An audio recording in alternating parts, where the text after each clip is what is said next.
good afternoon and welcome back to Savage Lanes in Savannah, Missouri, which this is the 2026 St. Joseph USBC Masters. I'm Ryan Ragland alongside Bill Long is joining me today on the B Squad because Campbell just didn't want to talk that much, I guess. So,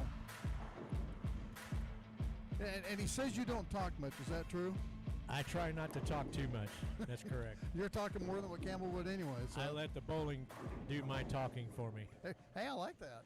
That goes. I don't have to say anything. Let the ball do the work for me.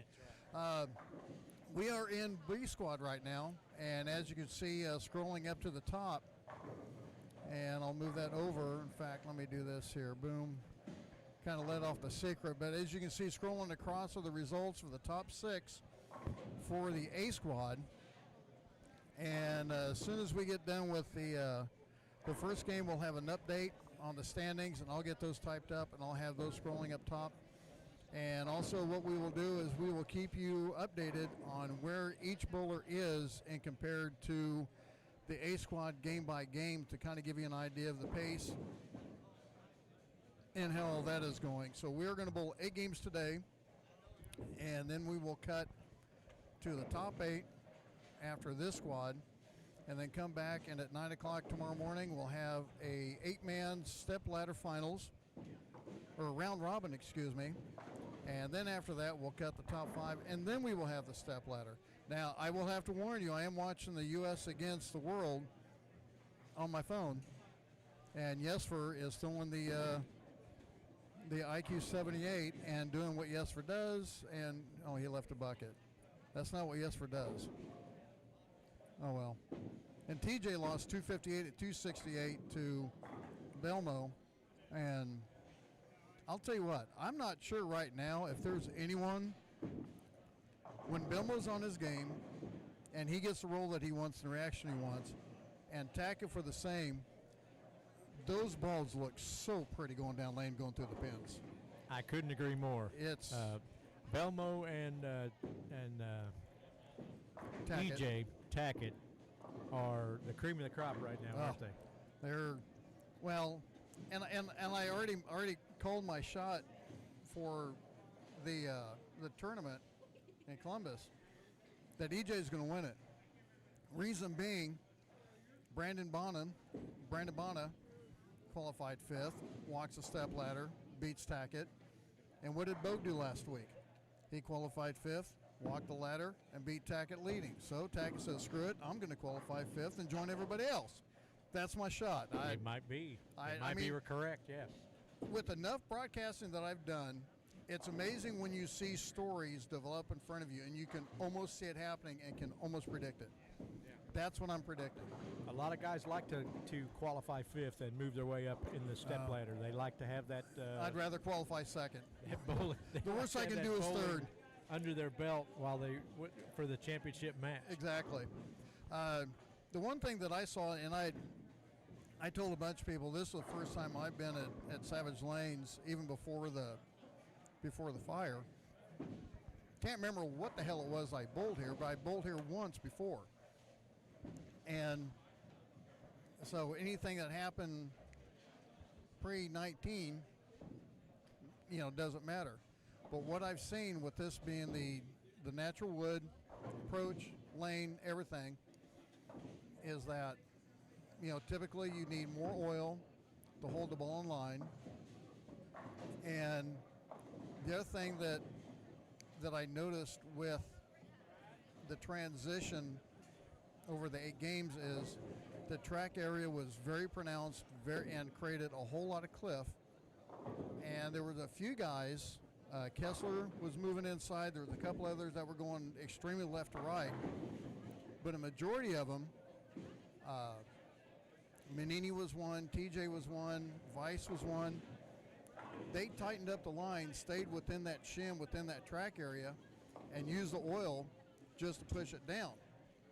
Your downside is you can do that, but you have to get it right to get a little friction, get that ball to turn, because if you kept that ball in 2 to 3 boards in, it's not going to come off that spot, and you're going to leave bucket to a 10, stuff like that. That's correct, Ryan. The transition zone, you've got to move with it and move with it quick, or you're going to start leaving 7s, 10s, the back row. You know, these guys need to realize with the weather and everything, because the outdoor weather will affect these lanes too. With this metal building, you've got to be ready to move and ready to change your equipment.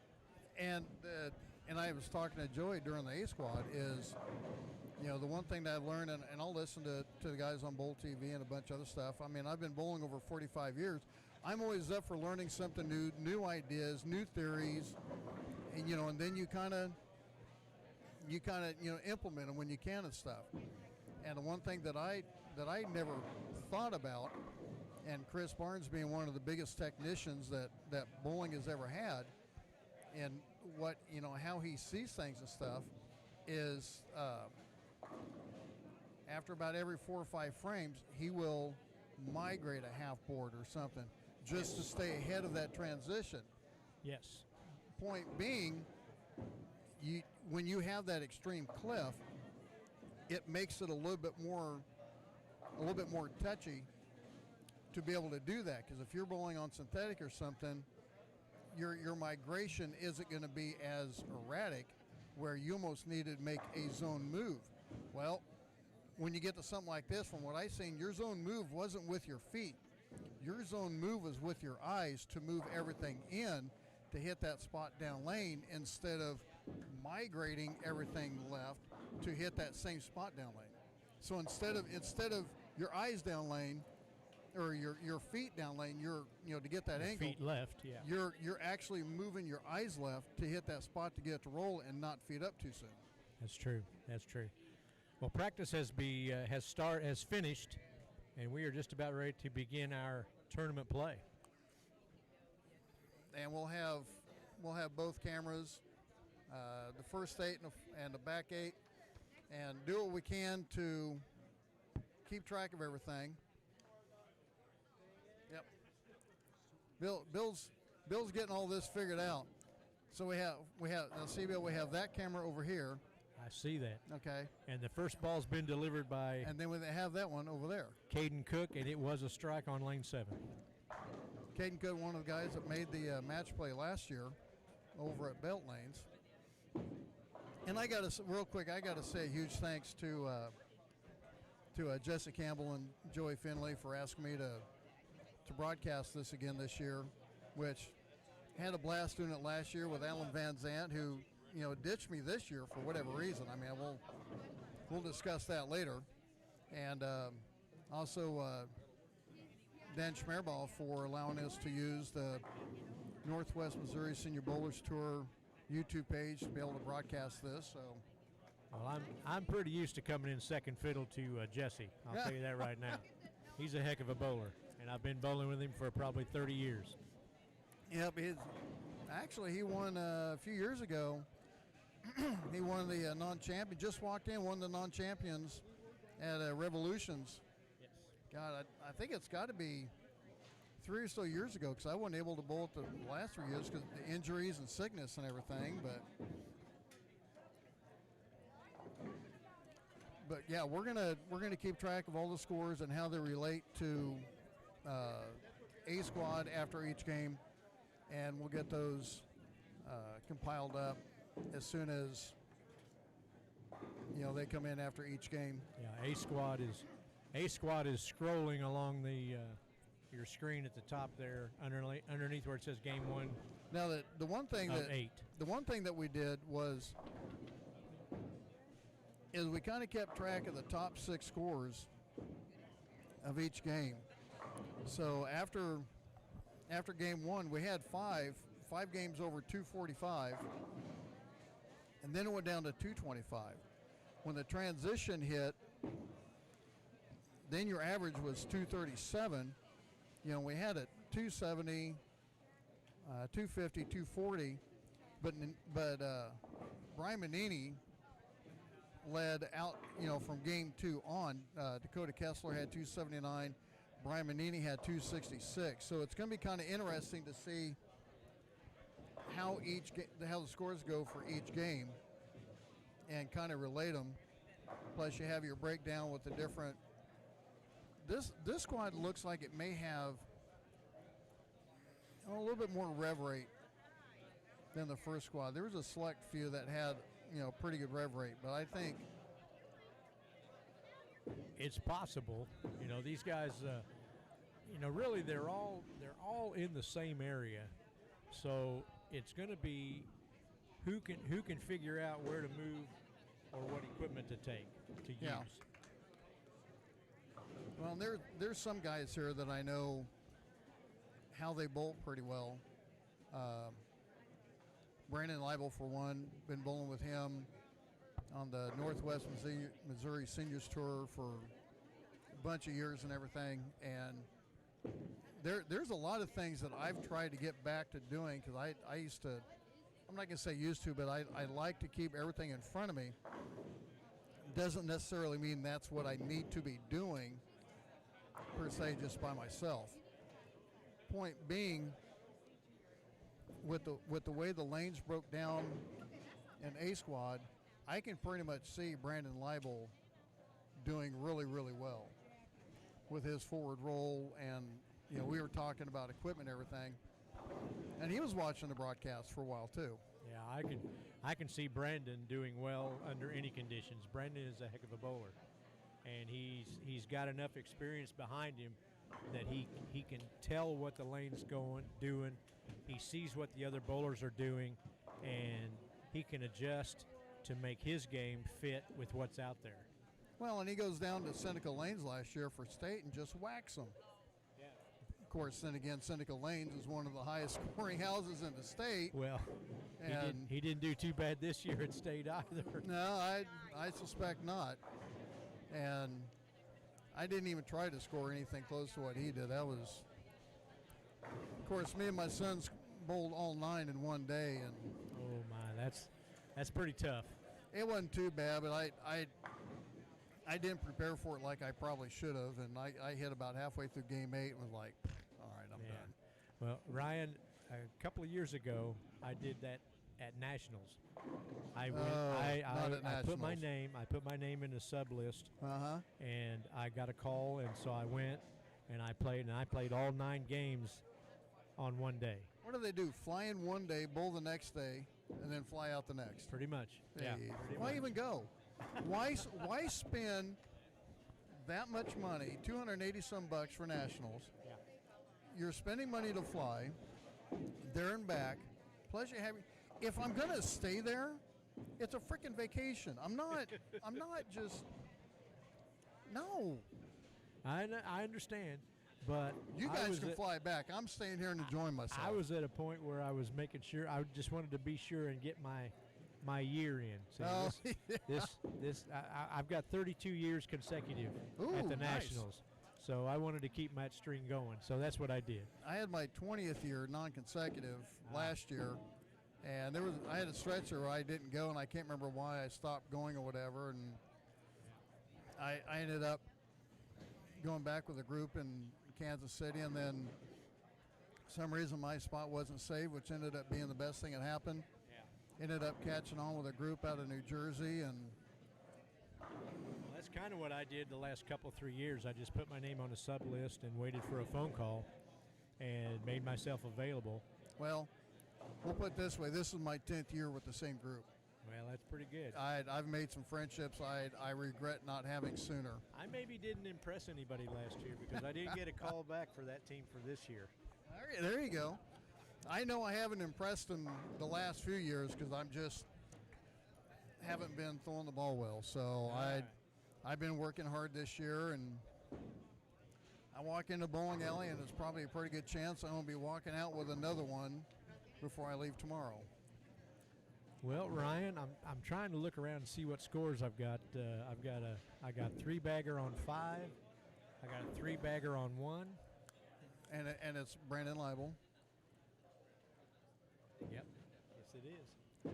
Looks like, I hate this shaded. I think Roger Murphy just followed up that 3-bagger with a 9 count. He left a 9-pin, so he must have had a pretty good hit. I got to keep remembering to switch the cameras over a little bit. Give everyone a look at lanes 1 through 4. Yeah, it's hard for me to see lane 8 for whatever reason. It might be a screen difference. I tell you what, Ryan, since the remodel of this bowling center, they have got a lot of lights here, and they have, in my opinion, they have too many lights, and I've spoken to them about it, and I think they're going to change up so that you can see the screens and you can see the lanes a little better. They've got a lot of lights over the lanes. There's a lot of lights. You are not going to not see anything. That's true. I don't mind the lights over the lanes. Maybe stagger the lights in the set tee area. Yeah. Maybe a little bit or something, but cut the lights back on like every third lane or every third row out there over the lanes. Well, the thing that I like what they've done with this place, from what I remember the one time I was here before, is it's simple, it's clean, it's just a nice basic bowling alley. That is true. That is true. Yeah, and I like the fact that they don't have a whole lot of games and stuff back there. You know, you come here, you're going to bowl, and you're gonna have a little bite to eat at the snack bar. Got some good food. Got a place to have very sit good and talk. food. Yes. There's a place in Washington, Kansas has a bowling alley that's up for sale. And a friend of mine wants to buy it and wants me to run it. And I'm going, dude, you can't afford what I make now. Washington, Kansas? Washington, Kansas, north central Kansas, on 36 Central, highway. Okay. Take 36, take a left, and keep going. That's what you do. And I found out some friends that live up there. Ooh, nice pickup. Nice spare there. They make, during harvest, they make a killing from the snack bar. Really? Those farmers out there? Farmers out there want food, and they just have the food ready to go, and people come and pick it up. They won't even run the lanes. They'll just have the snack bar going, and I'm like, that's when you know you're in a good area. Mr. Leibel's up on lane 1 with a 4-bagger working. He kind of thought he was going to be throwing the concept at first. He said he's already shot 300 with it. He said his has some shine on it. And I told him mine doesn't even have 5 games on it. I pretty much have a fresh surface lineup of equipment that's going, and probably dropping another one and adding one to the 6 I'm taking with me. So I'm just kind of. Brandon and I, we've known each other for years. He's got the same initials I have, BL. Yeah. And we call each other BL. BL with 5. There you go. And I bowled against his father for years. Yeah. Tony. Tony was a very good bowler. His mother's a very good bowler. So yeah, I know the Leibel family very well. I got to know him and his son pretty well over the years, and son Jack's a pretty good guy. So actually, he was on the broadcast with me over at Revolutions a few times. Who's that? His son, Brandon's son. Oh, Brandon, yeah, his son, yeah, he's here. Yep. He's over there. Yeah. Yep, he's over there talking. He is. Even had the wife over. Brandon even had the wife over there. I saw him get a little sucky face. I'm like, come on, you two. Actually, she's take that to the hotel to the right room. there, yeah. So scores are look like they're going pretty well. 90. Actually, looks like we have the front 7 over here on lane 8. I'm trying to read it.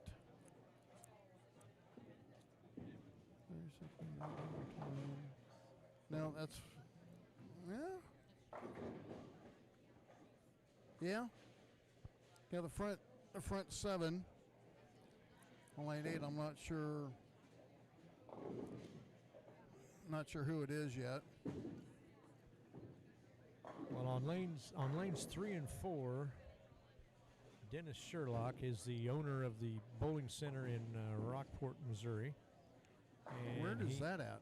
It's a few miles north of here. It's about an hour north of here. And I don't think I've ever heard of it. And even they have a bowling alley. And they have a bowling center. And yes, and he's struggled here in the first 3 lanes there.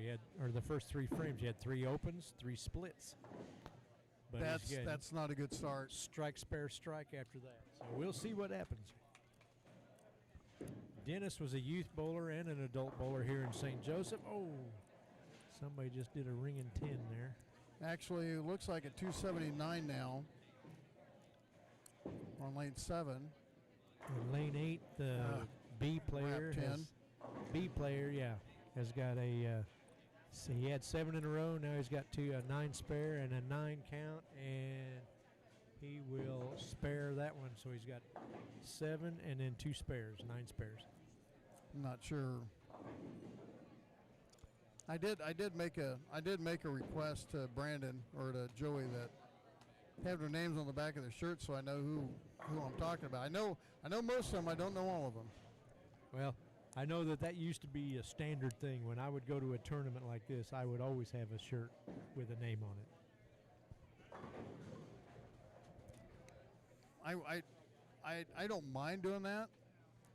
A couple weeks ago, went to a 9-pin no tap. I won't wear the name on the back of my shirt on 9-pin.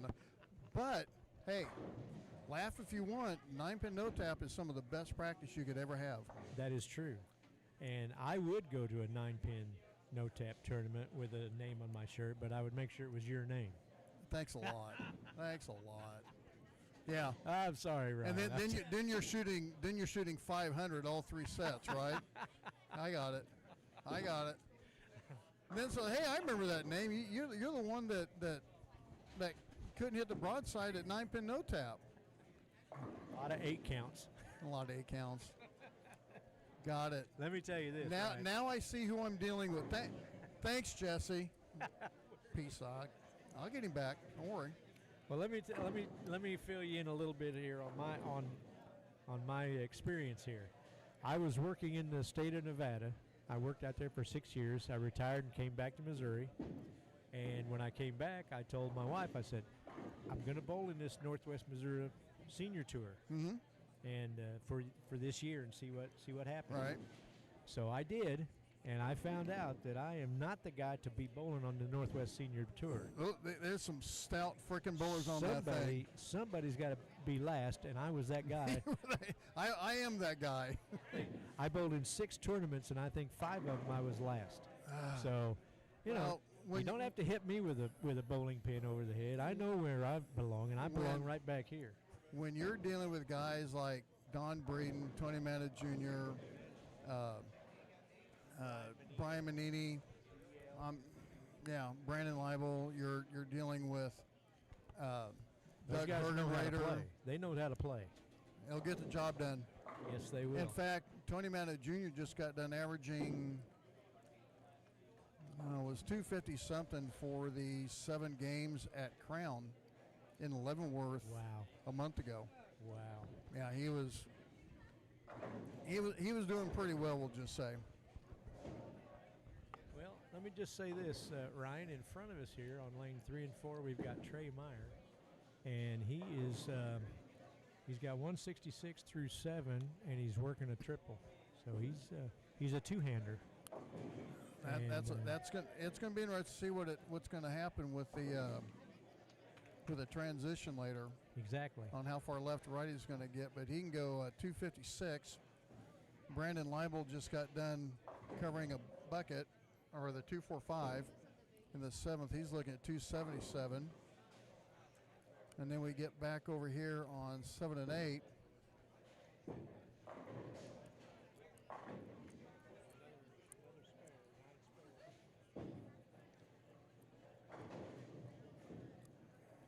And got the carry on lane 7.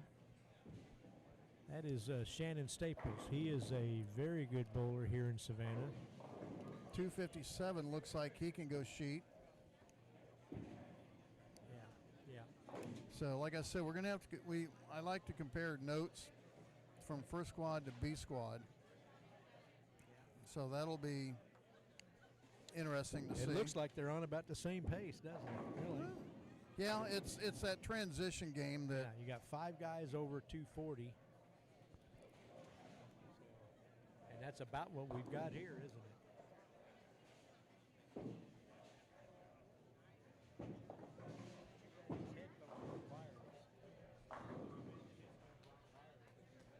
Yeah. Without this big post Yeah, I use, well, I still have it. I just don't use it because in a bowling alley I don't go that far. I do have an FM transmitter that I can plug in and then have a little Walkman that has a headset where you can do that, but I don't go walking around that much. Well, So I fortunately in this house we're only in 8 lanes, so yeah, we can.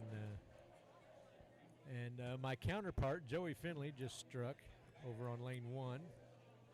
He's had a couple of splits and a couple of spares, so So looks like we have he's got some work ahead of him.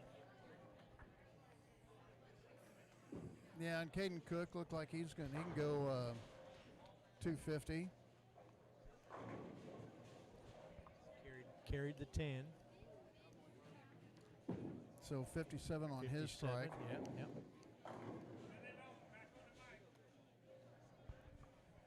Well, it looks like he's actually helping himself out after the 3 opens, strike, spare, and 5-bagger. So he's kind of helping himself get out of that hole he dug into. Our man from Rockport, Dennis Sherlock, he had those 3 splits in the first 3. Then he went strike, spare, and now he's got a 5-bagger. And what's he going to follow that up with? Boom, another one. That's a nice recovery. I bowled a regional in Lawton, Oklahoma one time. And I go split, split, split, split, sheet, 220. That was the hardest 220 I ever threw. Yeah. Well, Dennis, I've watched Dennis. I watched Dennis as a youth bowler. I'm kind of an old guy. Mm-hmm. So I watched him come up from a youth bowling.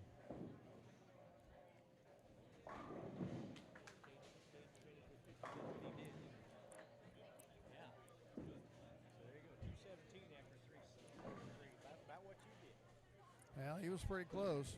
Nice recovery by Dennis. But he still did beat my 4 splits to open a game, so I still got him beat. Yeah, he's going to have to try harder. Well, that pair, 3 and 4, has everything over 200, so that's a plus. I guess. Not right?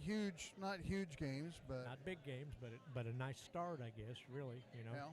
You don't want to be below 200 on your starting game.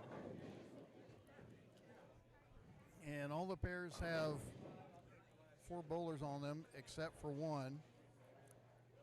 But they're not doing too bad. They're throwing a lot of strikes. So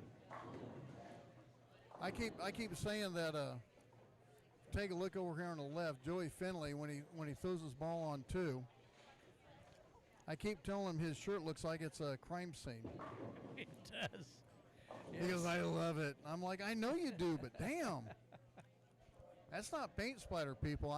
They could say that. No, it's not. That's a crime scene shirt. It is. That's got bloody handprints. I had some guys down there giving me some ration of stuff there, Ryan. They were, you probably don't know it, but I used to have a mobile DJ service. I DJ'd for about 20 years here in Northwest Missouri. I know a few guys that do that. And they were telling me over here, BL was one of them. Said, "Oh yeah, BL behind the mic again." I don't want to hear his DJ voice. That's not. Errol, just let's see, what is Errol Cordell. He just finished bowling on lane 1.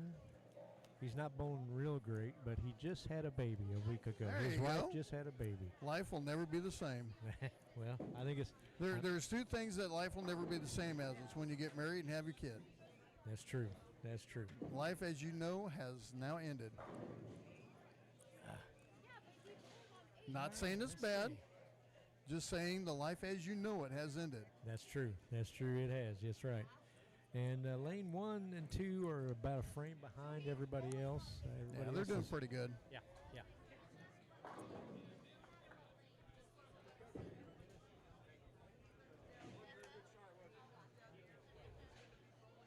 So it looks like Leibel on the double will go 270. It had the one hiccup in lane or on the 7th frame. Yep.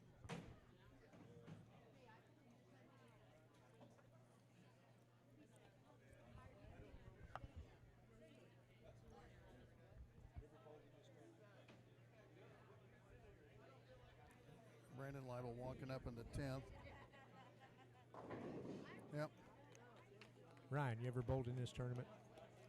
I can't bowl in this one. Oh, okay. This is the St. Joe. Yeah, this is St. Joe Masters. Yep. I played in this tournament twice. First time I played in it, I can't even remember the year. It was way long ago. But I was Cinderella. Everybody was calling me. I made the TV finals. That was back when they put they put the games on Cablevision here in St. Joe. Mm-hmm. It was at the Belk Sports Complex. Okay. And it was such a big deal. They would bring in bleachers. They would bring metal bleachers. Actually, Jeff Wilson was telling me about that. Well, and I was on the broadcast one year. I qualified, and unfortunately, I had to play Chuck Batriel in the first one. Chuck Batriel was a 3-time champion. Okay. So, anyway, I stuck a 6-10, and I chopped the 6 off the 10, and that was my downfall. But I was Cinderella in that tournament. I had the only time I bowled on TV was in Wichita. It was the some kind of challenge that they had. It was like a gold pin challenge or whatever, and they had a deal throughout the houses and everything, and you could qualify. And then I ended up leading the tournament after we go to the host house, and they had a deal there, and ended up leading it. And I was doing fine until I missed a 4-pin, and I can't remember what the score was. I lost by just barely enough, and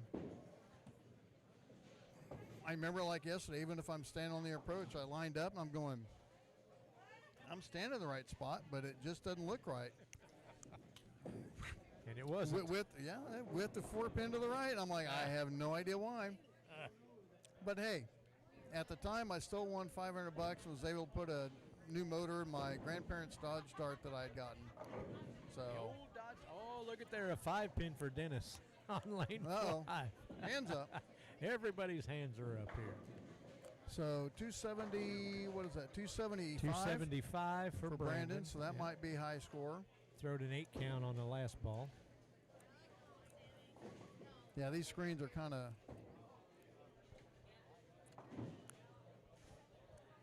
Take that first bank of light, might work out pretty well.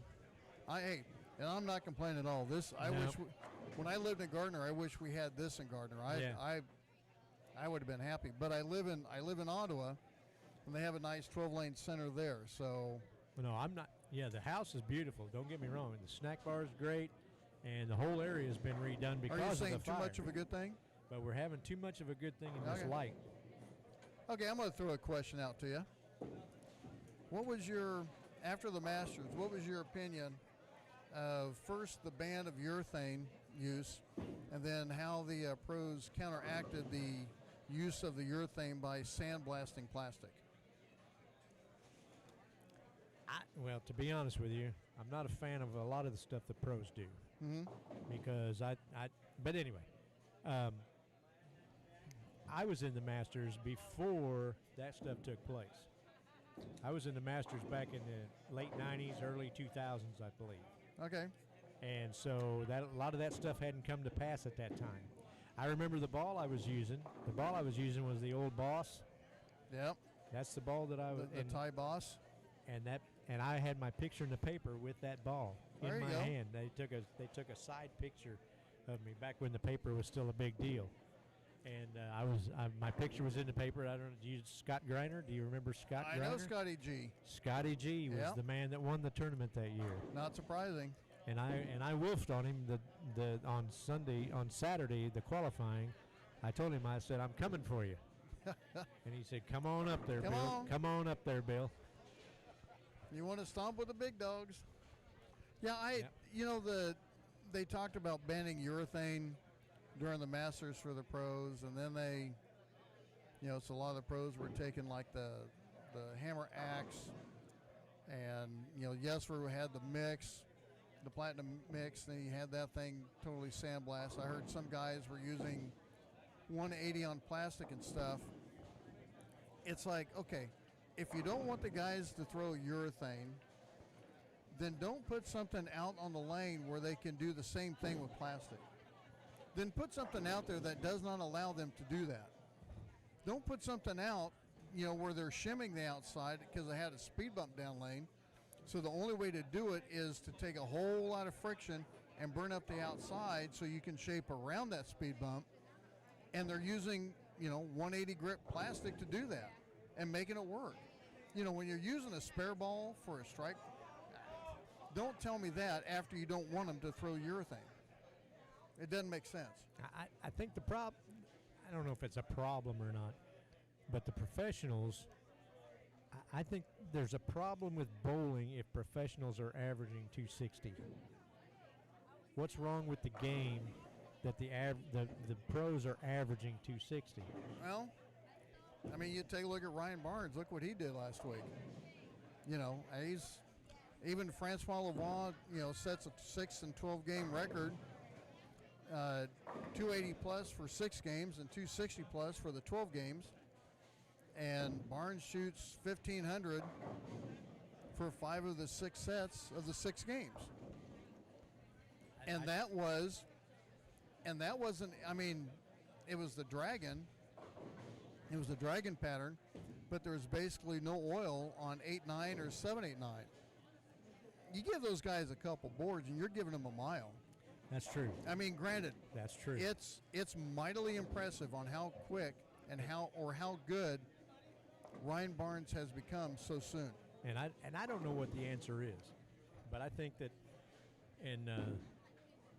just to get back to this tournament, did you see BL there? He left looked like the 2-8-10 on his first ball. Of course, these are these guys are moving to this is their first ball on this lane, on this pair. So we'll see where we go with this. But yeah, the guys, somebody here on lane 5, Dalton Cook, who just picked up that nice split over here a while ago. Dalton Cook has got a 3-bagger on lane 5.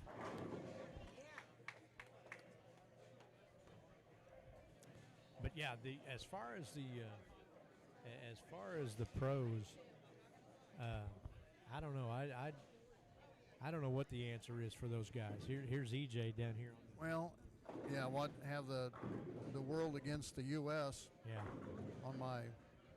on my phone and watching EJ throw the ball, and actually, here's another thing. I always said allowing him to bowl on a condition where he can put the Venom shock in his hand as a cheat code. This new Hysteria shock, this might be cheat code plus, because that Hysteria shock is just a pinch more than what he needs, than he's needing off that Venom shock. I mean,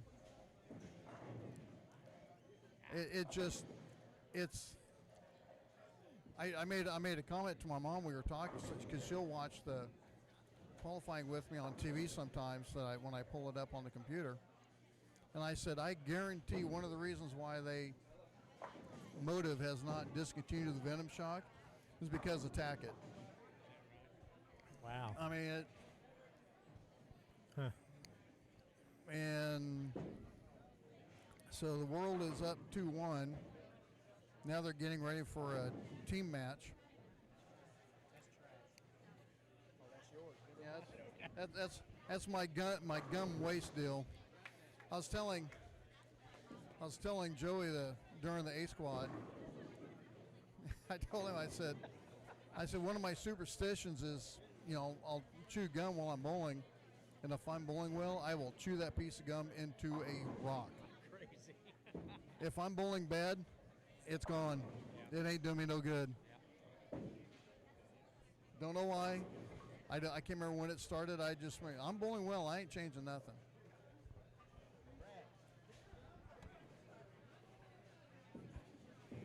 Yeah, they're bringing them out. They'll bring us out a printout when they get them set up.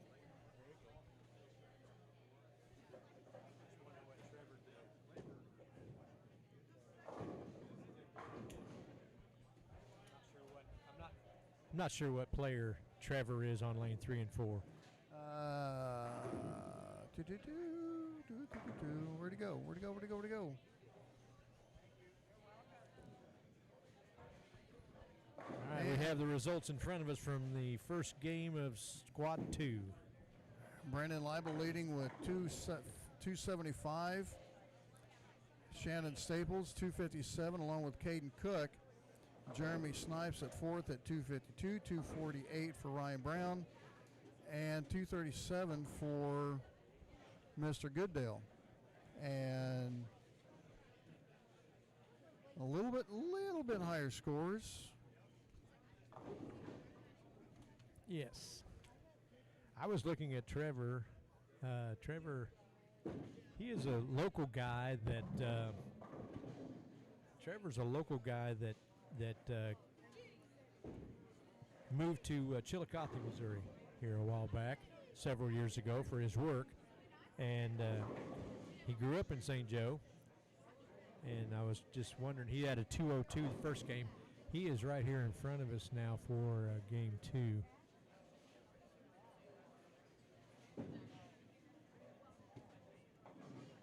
Joey Finley, your commentator from the first squad there, he's got a 9 spare there, strike 9 spare. BL is up on lane 3 and in third frame, sticks a 10 pin. So he has started off with open spare 9 count.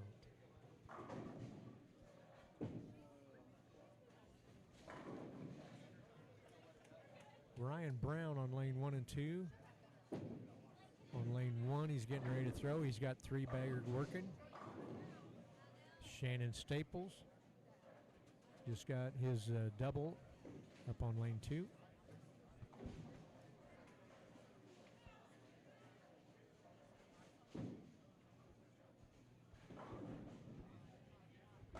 Jared Dowden is the player on lane 2. He's getting ready to throw his 4th frame, and he's got a 3 bagger working also. Ryan Brown got his 4th one on lane 1.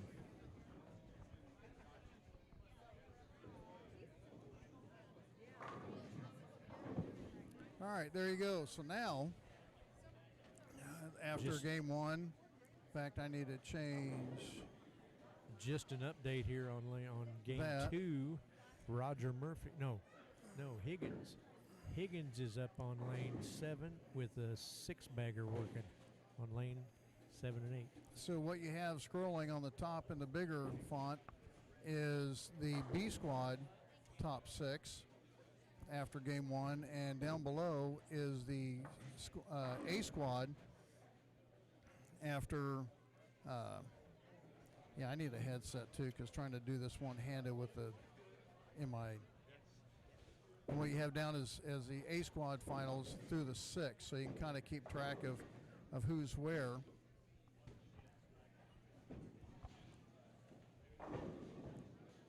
So after 1, it would be for the 8 would be Kessler, Manini, Ron Hakins, Shannon Staples, Caden Cook, Ed Wiley, and Jeremy Snipes. So you'd have 4 from each squad. Ed Whitley, excuse me. Whitley, yeah. And we got Dakota and So- Brandon, Brian, Well, no, it's Hankins. well it would go back. It would be Nini and Hankins, and then it'd go back to Staples and Staples Cook. and Cook there, yeah. Tied So- up with 257. Kind of early to tell, but we'll keep track of. Shannon Staples had an open there on lane 1, frame number 5 in game 2 here.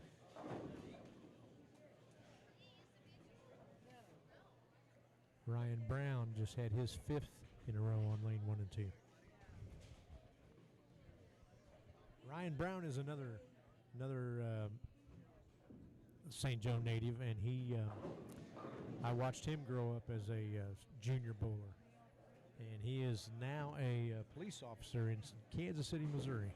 Is he? Yes. I wouldn't mess with him. He's ripped, too, by God. I wouldn't want to deal with him. Yes, sir. You want my ID? You got it, sir. That's right. Yeah, I'm not the kind of guy that's.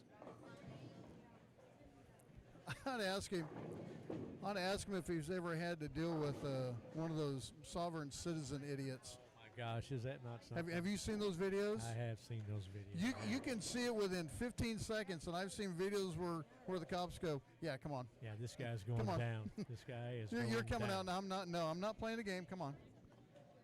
All right, we got on lane 5. We've got Dalton Cook. He had a 4-bagger, then an 8 spare. Now he's got a 2, and he's on lane 5 and another strike. So he's got a 4-bagger, spare, and 3-bagger on lane 5. I know you have a hard time seeing that because it's right behind. Yeah, the post. it literally right behind the pole.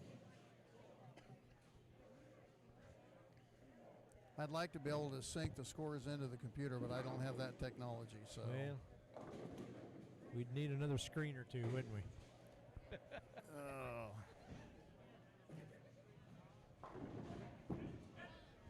All right, well, Ryan Brown just opened up on lane 1 with a 9 spare.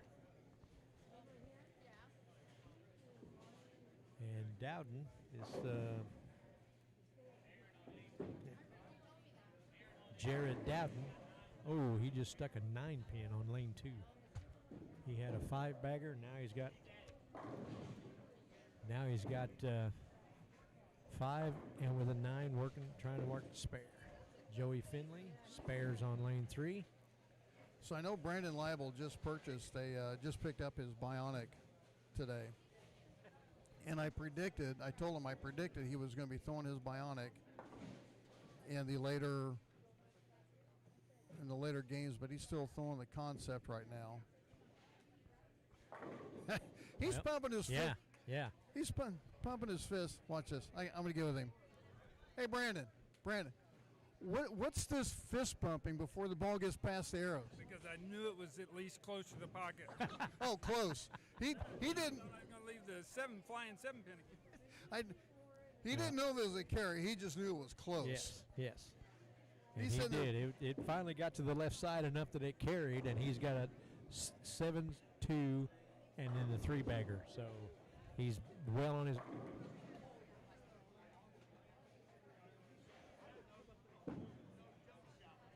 Yeah, Brandon's pretty easy to read with his roll. It's nothing silly, and he'll keep it in front of him.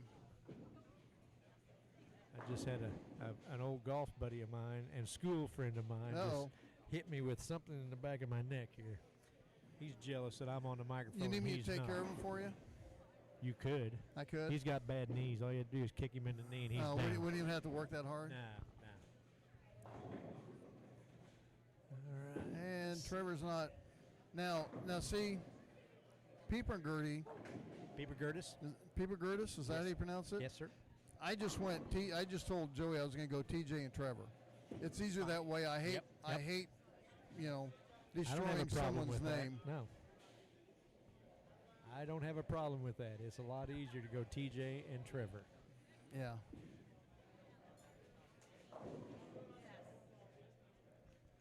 Oh, they're just about done on 7 and 8 already. And 9 and 10. They're in the 10th on 5 and 6. Yeah, well, you know what? And when I see a situation like this going on, well, they have 5. Okay, so they have 5 over there too. So this one's going to be just a tick longer, but Brian Cook is on lane 5, and he could go one more strike in there for a 258. Jared Dowden had the front 5, and then he goes 9 spare. Walking up on the first lane. And who's that on? And flushed it pretty well. Trey Myers. He finished with 246 over on lane 6. Trey Myers, 246. Yeah, I think that concept might be another cheat code for bowling with Brandon throwing the concept. Might be.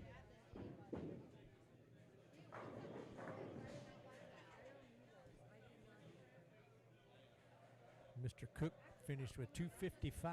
Brian Cook, 255. That'll get you somewhere. No, that's not Brian Cook. Brian Cook's over there, isn't he? Brian Cook, right over here. Oh, that's Dalton Cook. Dalton Cook is over there also. Oh, okay. Yeah, Dalton Cook is up right now. You know on what lane I'm thinking? 5. I'm thinking of Ryan Brown. My bad. How could I get Ryan Brown and Cook mixed up together? Dalton. One's ripped, one's not. I mean, come on. Dalton Cook is going for 278, off the sheet for 278. Bad. And he did not. I'll tell you what, I But don't he's still mind. gonna have a nice game. I do not mind the line he's throwing because there's no one else out there. Dalton? If he can get that shimmed up, no one else is out there in that area. If he can get the right read, he's going to be on an island to himself. So Yeah. I like that look. Well, once again here, is this a transition area for him that he's? I don't think he will because there's no one else there. I think the only time he's going to have to worry about traffic if he's still on the extreme outside, if he stays the outside 10, is when he goes back to the lane that he started on in the next lane. Yeah, well, he covered that spare, so he can go off for 56.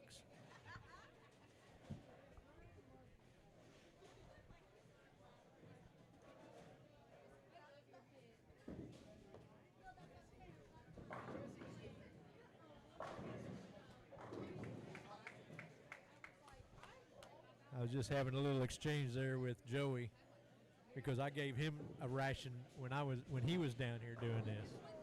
Oh, he deserves every ration. And I told him, I said, so they just let anybody get behind a microphone here, huh? Yeah, pretty much. We get what we pay for. All right, Sherlock. Sherlock just finished with 248 on lane 5 and 6. And this is about the time we saw scores go up in the second. In the second game. Oh yeah. Yeah, the second game had a 77. What was that? A 77, a 57, 48, 32. some 30s. Yeah. But I think this one may be just a tick higher. So we'll have to see how those scores line up. Well,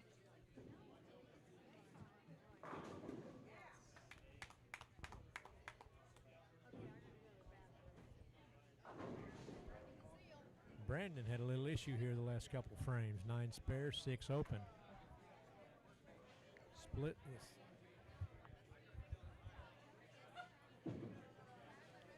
Oh no, that's Trevor. No, that's not Trevor. Brandon. That's No, Brandon. Trevor. Brandon doubled.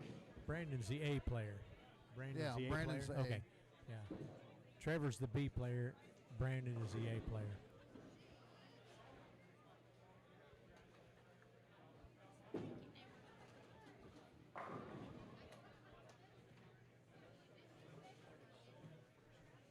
But if I see myself on a pair where,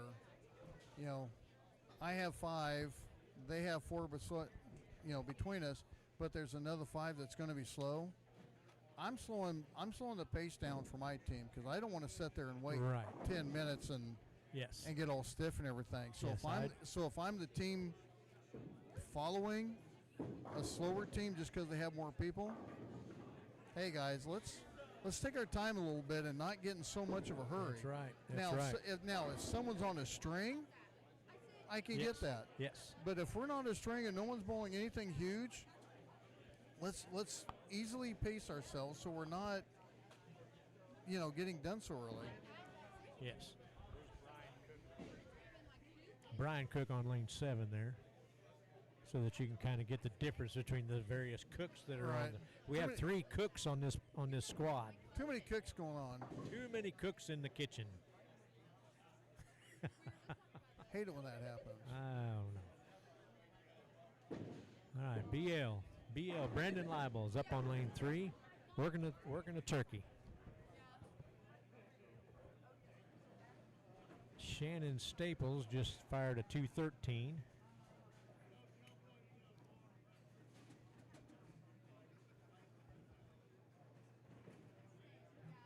Shannon had 257 the first game, and now he's got 213 to follow that up. Lane 1 and 2. A lot of guys have premonition about lanes 1 and 2. They don't really like bowling on lane 1 and 2 because they're I've bowled too many houses their foot hits the where wall. 23 and 24, 1 and 2 are the best pairs in the house. Yes. I never buy into that. Dowden Bowled on the end pair over in Seneca my gosh. and did pretty well. So, what did you set me up with? I can't shut this guy up. You told me he wouldn't say a word. Hey. You know, he was a wild night production type guy. Hey, you know, my rate just doubled. Joey will take care of it. My rate tripled. Ah! Now you're in for it. All right, so we had Dowden over here. This Dowden guy, this Jared Dowden, was on a run, and he just threw him a big old split down the there. 2-4-8-10 didn't Yeah, happen the very well. 2-4-8-10, that's right. Oh, but he picked it up. And we had it. We got it on film. Yes, we do. Nice spare for Jared, by God. I can't say film. We don't have it recorded. Okay. So 255. If he throws a strike here, he's out at 255. So we've got some nice games this second game in this second squad.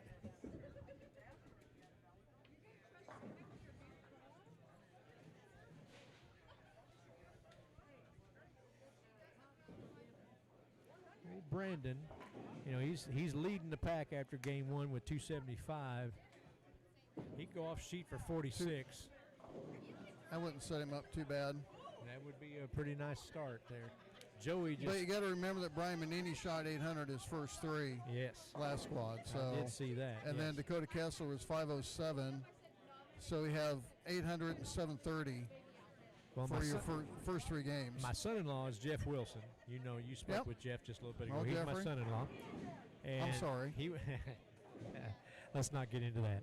Anyway, we were talking last night about this, and he asked me. He said, "Well, who do you think's going to win tomorrow?"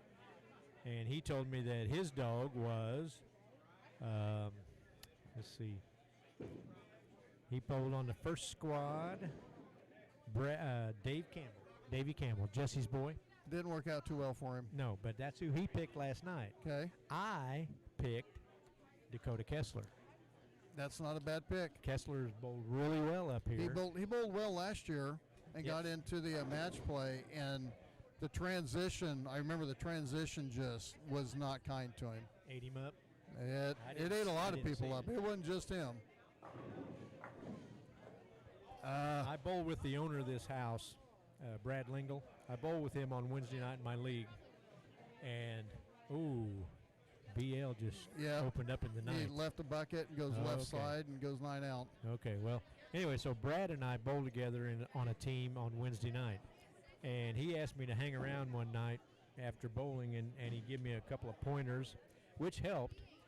And he told me, he says, we need to work on you, on getting you through that transition. You know, I'm not a transition guy. I don't move fast enough, I think. Do you not see it? Do you not see the ball reaction going through the pins or how the pins are reading? I don't recognize it, maybe, is what I'm saying. Yeah, which would be the thing that when I'm helping someone, you know, when they get to the point where they're throwing the ball well, but they don't understand when to move and why. For right-handers, I'm saying there's 2 things you watch: how the ball is going through the pins and the 6-pin. Oh yeah, the 6-pin. If either the ball is hitting the pocket and going dead right, or the 6-pin's just dying the channel, you have to know either A, I just missed it with my hand and I didn't get the rotation right, or B, the ball is losing up too much energy and can't push through the pins. When you do that, then it's either a slight move or a ball change. See, I say that a lot. Come on, Joey. Oh, Brandon didn't have a 9-pin on that rack, so he had to re-rack. But a lot of times people can hear me say, "Oh, that 10-pin's not that fault. It's a lazy 6. The lazy 6 just dumps in the ditch." And that's a weak hitting ball. Yes. It's just got to change the angle. Yeah,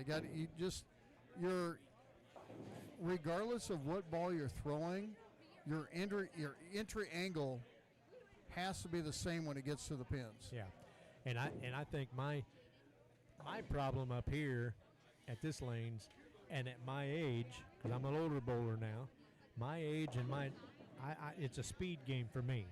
You see, do I need to speed it up? Do I need to slow it down, or what do I need to do? Right. So, and that He he needs to almost get left that- the bucket He again. needs to get the ball out of his hand. Yeah. I think I know what he needs to throw. 200. He can spare strike for 200. So Yeah, he's going to have to.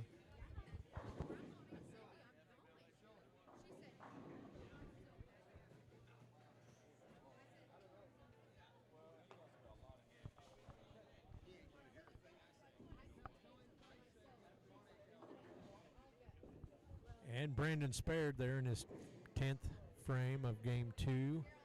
He can strike for a 200.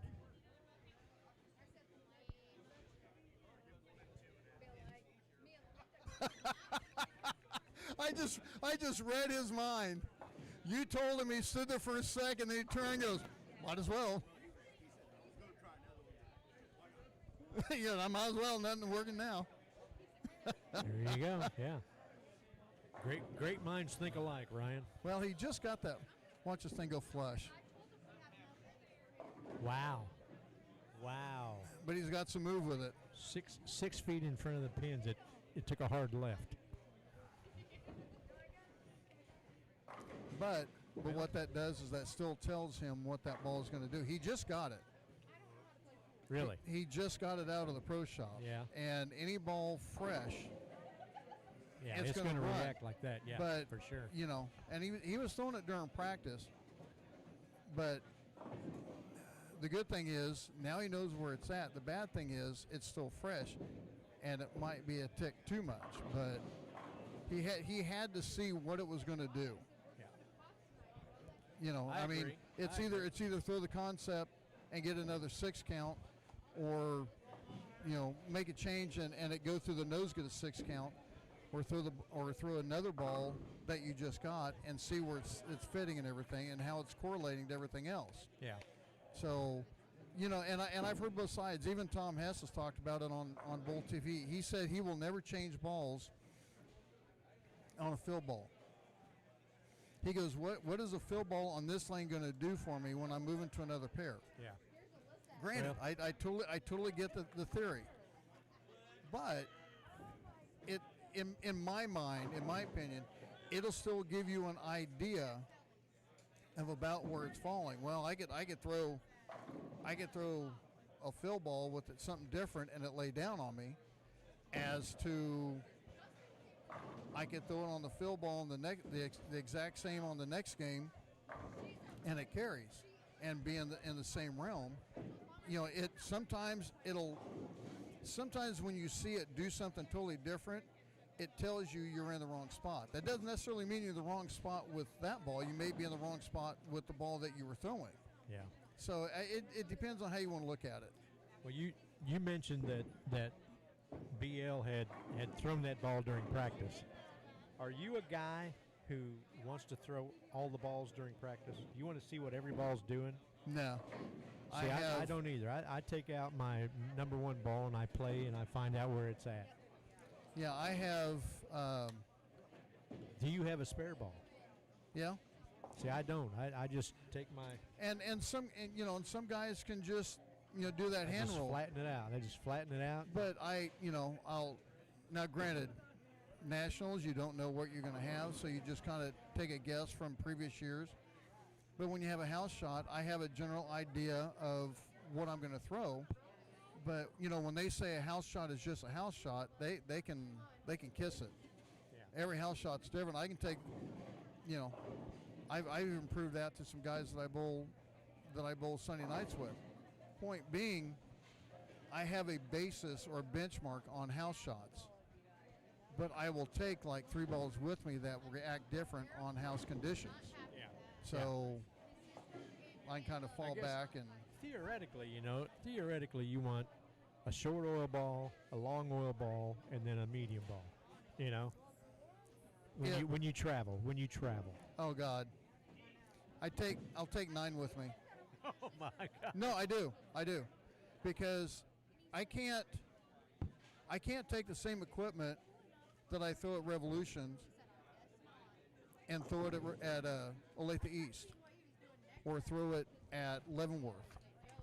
You can, you can come close, but your reaction is going to be totally different. Are the house shots that different? We're talking about house shots? Yeah, house shots are totally different. Yeah. You can have a ratio. It's not. They can be general. You have too many variables. Yeah. You have your, how old your surface is on your lane, the type of oil, how the speed of the machine, the type of oil, the traffic that's you're with or whatever. There's a house shot is cliffy. A house shot that I look at is ratio. What it does in between that ratio is where you have to understand what's going on. But now, for a lot of just house bowlers, a lot of house bowlers aren't going to be concerned with all those variables that you're talking about. A lot of house bowlers are going to. Did he throw that other ball? No, he threw the IQ. Okay. And went the dreaded Durbin. Yes. A lot of bowlers are just concerned with what they're doing right here. If they bowl right here. If I can't get it down lane to the spot, it ain't gonna matter. Yeah. I mean, house shots are easier left to right because they're gonna recover.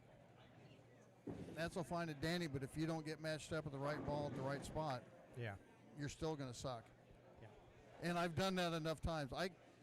I feel more comfortable going to Revolutions than I do Mission Bowl. I've bowled Mission Bowl I don't know how many times, and I have absolutely just died out there. I don't know what it is about that. My son bowls great. He bowls a couple of times a week out there. Yeah. He does great. Me, I'm just not. It just doesn't happen. So now, new leader, Ryan Brown at 267 or RBJ. No, yeah. Okay, hold on. You can go and look on that. Go ahead. Can you do those? All right, I'm looking around here and I'm seeing not. All right, lanes 7 and 8. 7, I've got a 3-bagger. 8, lane 8, I've got a pretty good run there going. Yeah. Yep, she's going to get those changed for me. All right. Trey Myers on lane 7.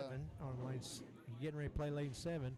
Had a spare, and he's 6-bagger now. Trey Myers on lane 7. They gave us a sheet that didn't have the running totals, so. But Ryan Brown is in the lead as he is plus 115. Dave Goodale is plus 92. Brandon Leibel still in third. He is at plus 72. In third, Shannon Staples plus 70. Dennis Sherlock at plus 65. And Trey Myers is sixth at plus 62. So I'll get those typed in real quick. Yeah, and just a heads up there, Trey Myers is running a pretty good run out there on lane 7 and 8. He's got a 8 spare and then out through number frame 8. So he's got a spare 7-bagger over on 7 and 8.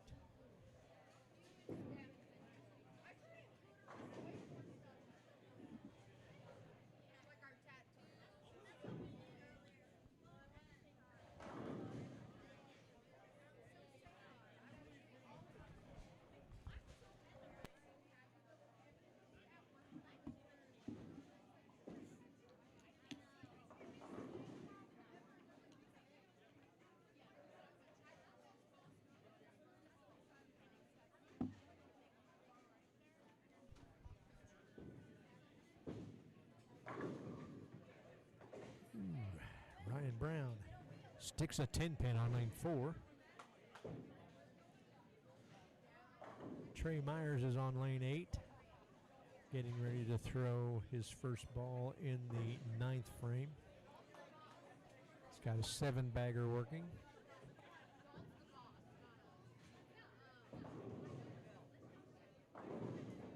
BL shoots a big strike there on lane 5.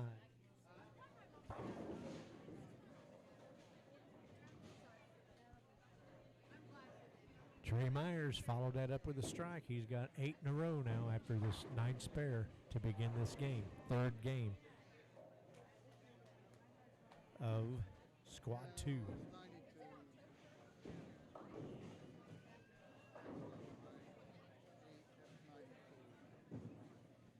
Caden Cook in 8th position. Likes lane 3. He just struck for the 2nd time on lane 3 here in game 2.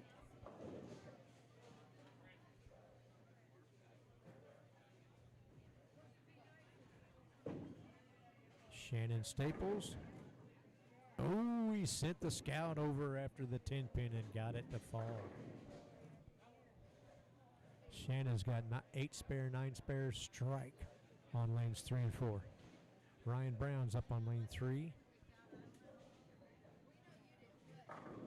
The leader after game 2 takes his approach. Another strike for Ryan Brown, our tournament leader, squad leader after 2 games.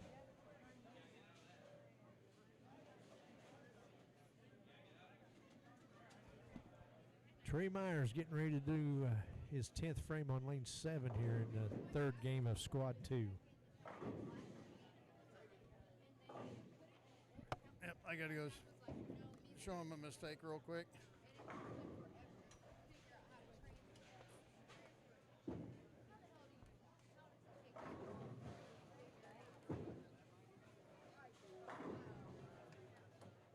Sherlock is having a nice game on 7 and 8.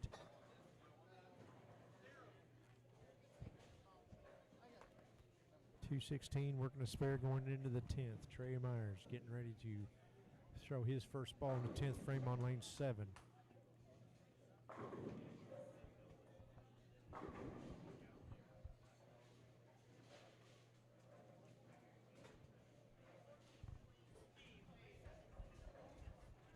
All right, so we have those all set up. So now we'll kind of compare from the A squad. Your top 8 after 2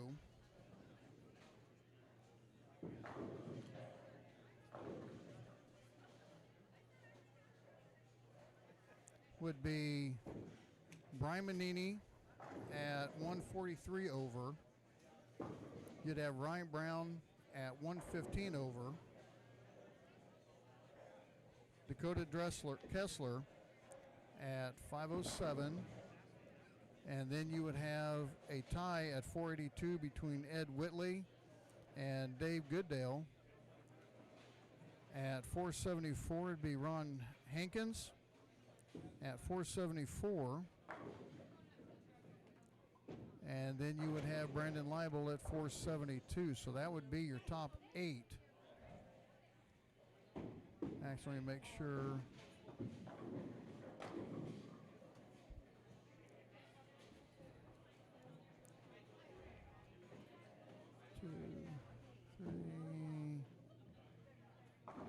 Have a tie.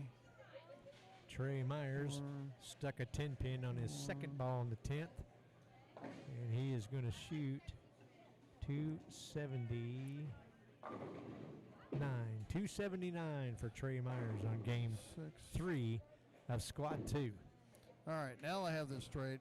The top 4 on each, 4 from A squad. Actually, 5 from A squad and 3. 1, 2, 3, 4. There we go. 4, 4. Dave Goodale on lanes 1 and 2 has a nice run going. He's got a 4-bagger on lane 2. He delivers So it'd be Brian Manini, Ryan Brown, another strike. Dave Goodale. No, Ryan Brown, Manini, Ryan Brown, Dakota Kessler, Dave Goodale, and Ed Whitley would be tied at 482, so that's 5.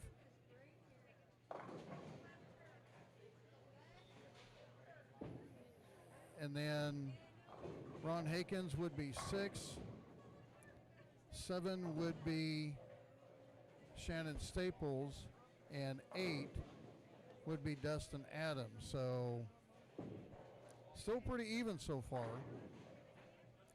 Take a look at the top 6 scores.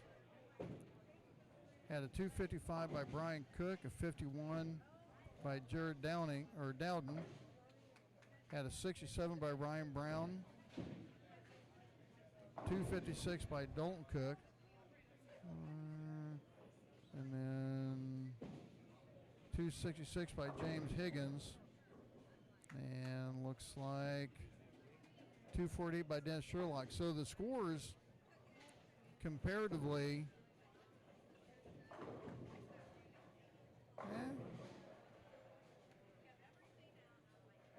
it's kind of interesting to see the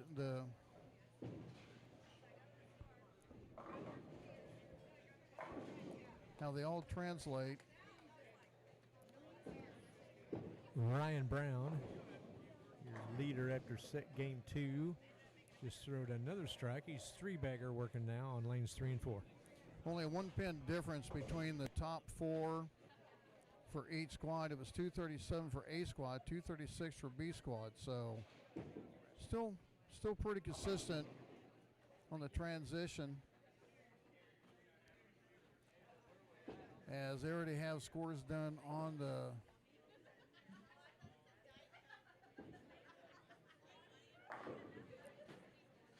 high side. See a 37.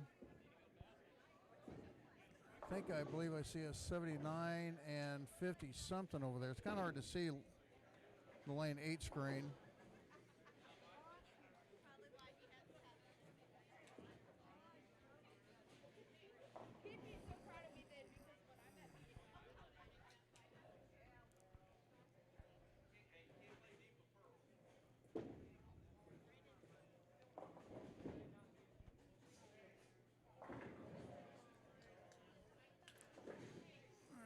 Let's get this moved over a little bit.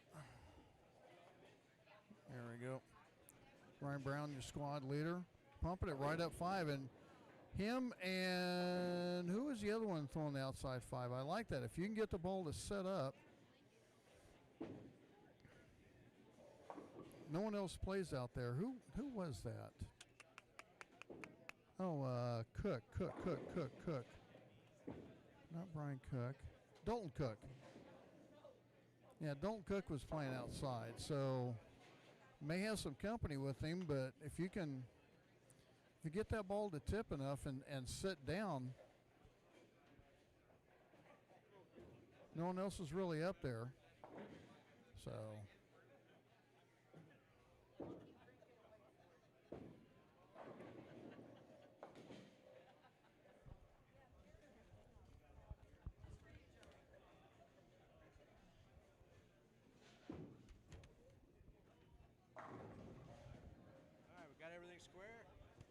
I think so.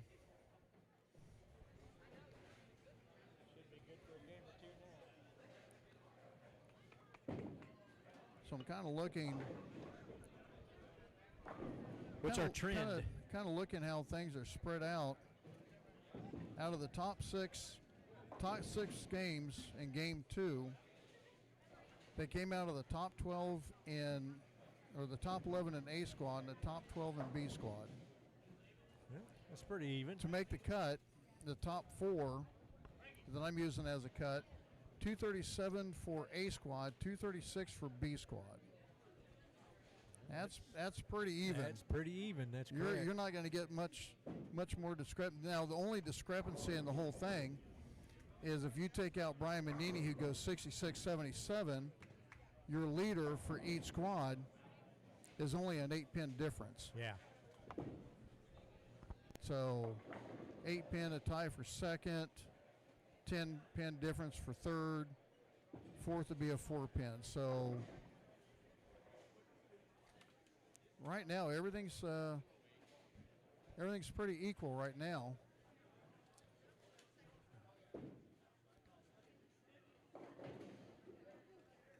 Brendan Lytle sitting third right now for the squad. He is at, he just had an open on lane 6, and he's shooting 102 in the 6th frame. He's up. And he has not found anything comfortable on lanes 5 and 6. No, I haven't watched enough to kind of see what he's having a problem with, but it's not like Brandon to have much trouble finding something.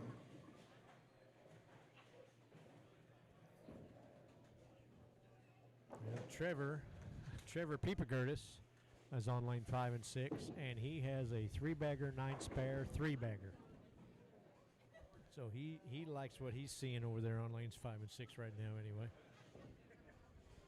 To lanes 1 and 2, Dave Goodale just struck in the 10th.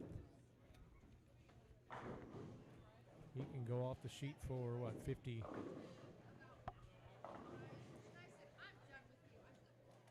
He can go off the sheet for 49.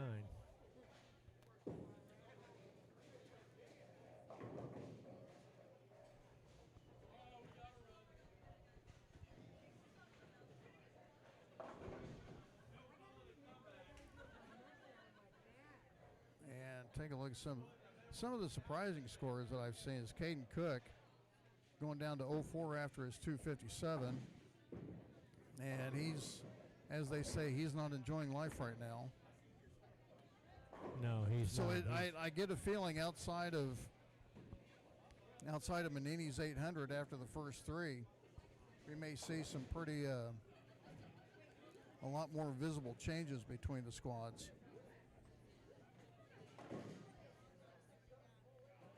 Ryan Brown, the leader after game 2, is up on lane 4. And I'm looking right down first arrow, so I'm kind of curious on. No, he's looking right at 10. But Brown, he's not much rotation. He's more of pointing Power. it, power, pointing it, getting it to set up, and a little bit heavier roll. Yeah. He wants the friction because that's what gets the ball going. But he has enough power where he can make it hydroplane too much. Yeah. Now I thought he was playing a little bit further right, and I might have been mistaken. So. Well, he's. I know that he has scored well in several tournaments that I've noticed that he's been in. So I mean, he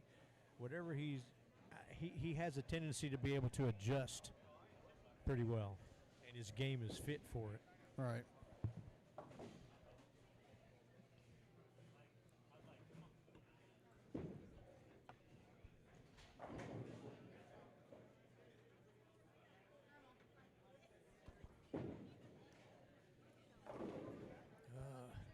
So right now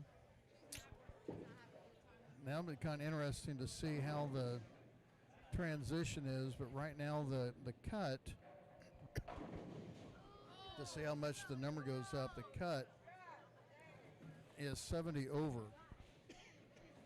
So we'll have to see how much difference the cut moves between from one game to the other.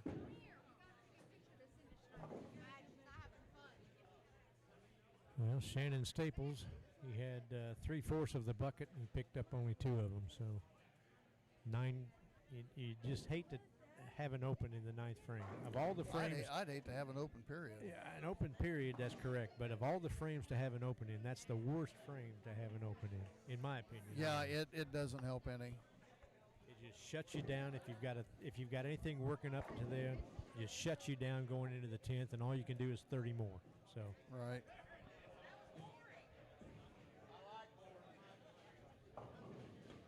So Shannon Staples with 193 in the ninth, he can do 223 if he goes off the sheet, but it's a little bit off of where he's been, you know. Which he does strike in the first ball in the 10th.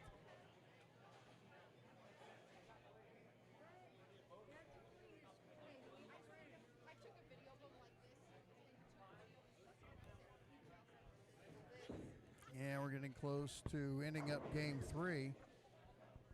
These guys are getting a little bit ahead, a little bit faster ahead of schedule than the A squad was. I got that one on camera.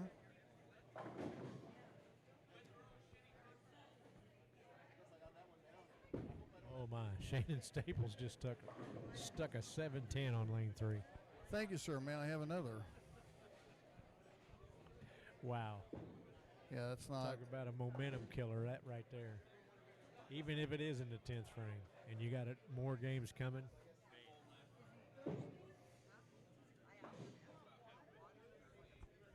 Yeah, but the way the scores went on the A squad, you really don't have a whole lot of. Nope, not much wiggle room, huh? There's Caden Cook's really playing that friction early. Yeah. He's getting that ball to bounce back inside the puddle and getting it to sit down. So it's almost like he's playing like a 20-foot pattern instead of, you know, something a little bit further. He's getting the ball to get back inside the friction. These younger fellas, they get to where they want to throw the ball past. I remember when I had him out there. You know, I can't do that anymore. Dowden throws a little baby split to 310 on lane 3. Caden Cook with another strike on lane 4. 0-4 for him if he goes off. Which the only consolation you can have on that is it is above 200. Well, Brandon Leibel with the ball change. That's not going to. He can still go 12. He can go 12 and salvage. Yeah, he's got a three-bagger. Well, he's trying to salvage a game. 212, yeah. So remind everyone, the scores at the top that are scrolling is this squad. The scores on the bottom are scrolling was A squad earlier this morning and how they set up. So that kind of gives you an idea on where they start fitting in. Is this where they finished? Bottom is A squad. Where they finished? Yeah. For the whole 8 games? Yeah. Okay, very good.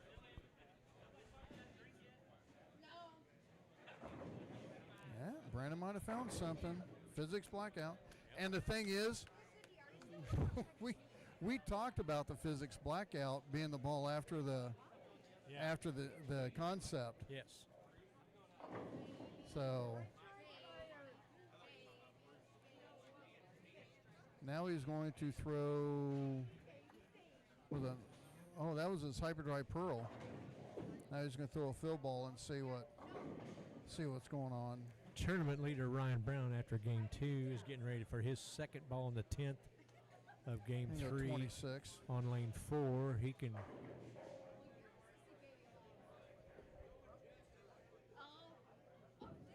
see now that one he got right. The last time before he got that thing up 10. Yeah.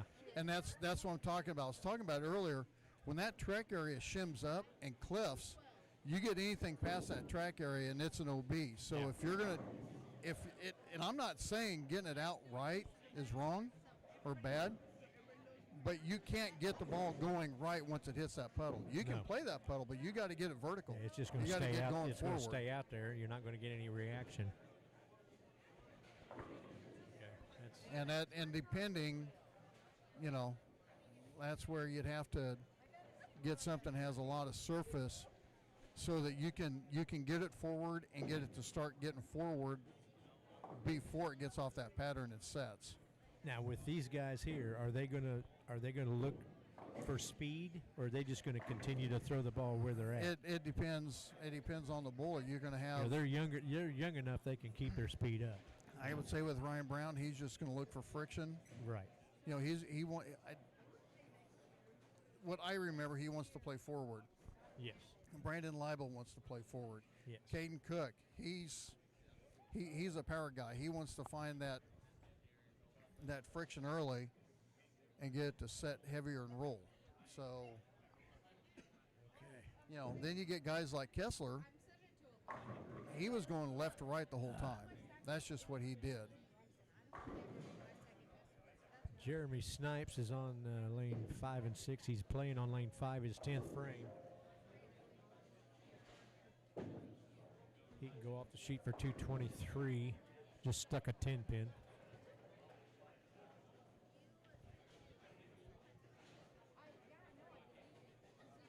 Joey Finley having a nice game there on 5 and 6. He can shoot 247 if he goes off.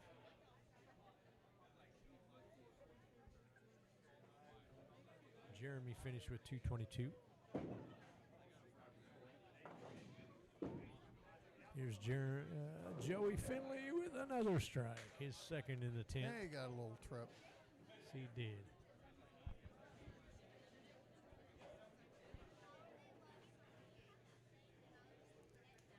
And this is game 3, getting ready to go into game 4. And we'll get the totals here real quick.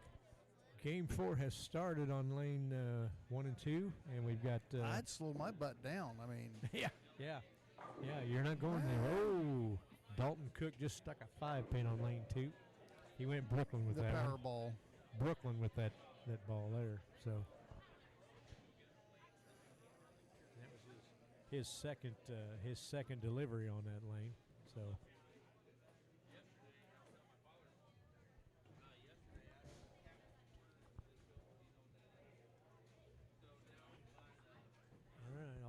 Everybody has finished game 3, so everybody is in game 4 now.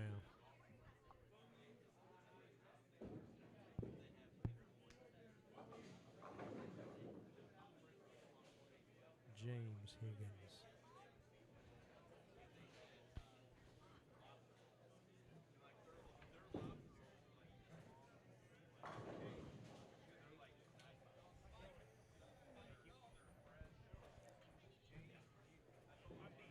And Trey Myers with the front 3 to start game 4.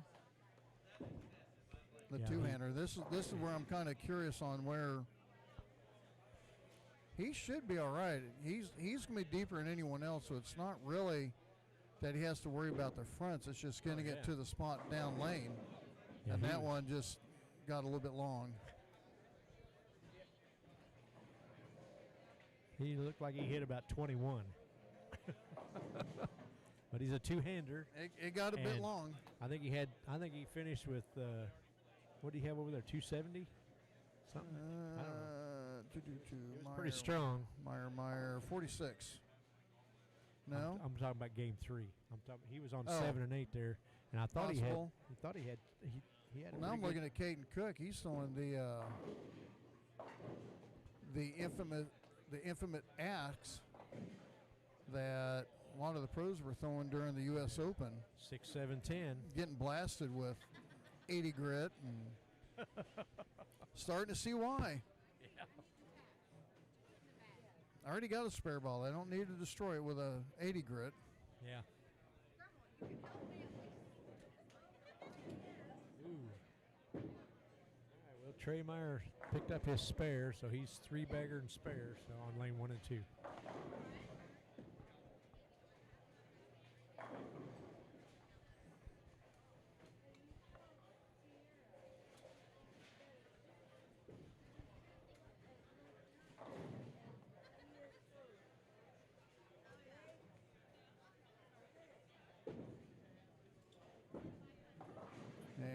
That's a miss. I can see a flag right on a 10-pin pretty quick. I've done it enough times myself. Yeah.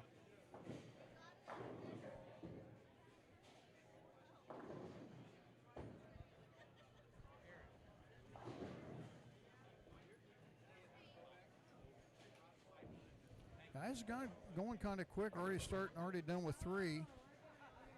And yeah, they're going pretty decent pace. Yeah.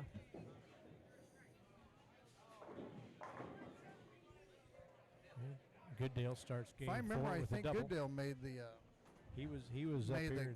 the. No, I think he made the cut last year. Oh, I I'm see, pretty yeah, sure. yeah. There we go. So new leader, Game 3 is in. Trey Myers, at 141 over.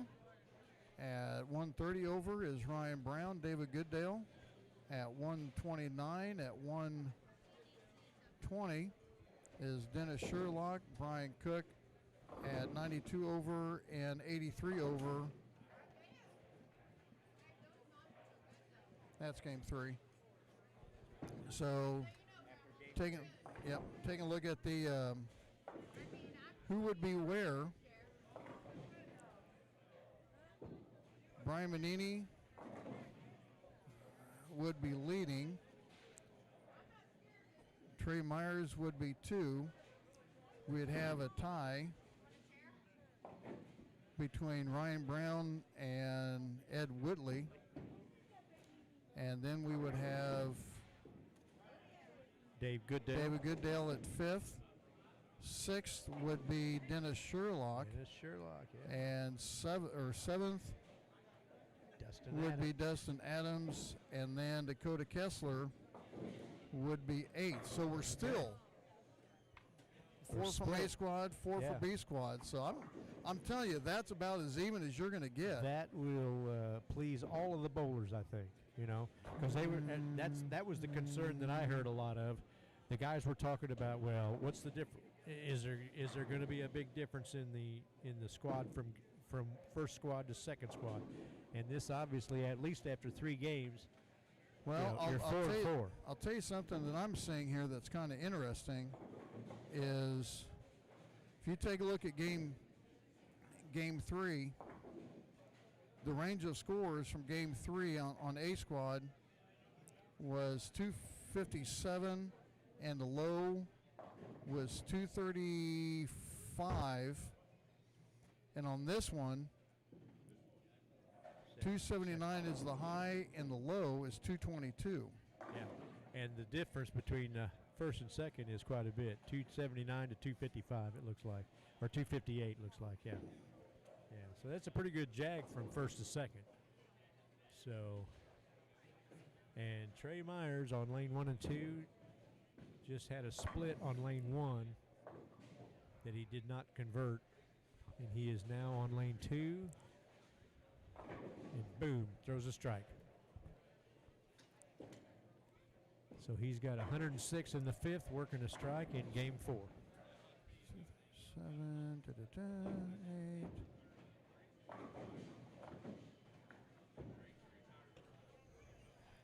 So now your over-under, or your cut line, is 106, where the last game,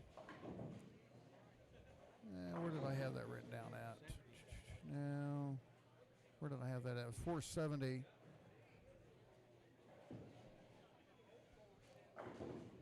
Was 50.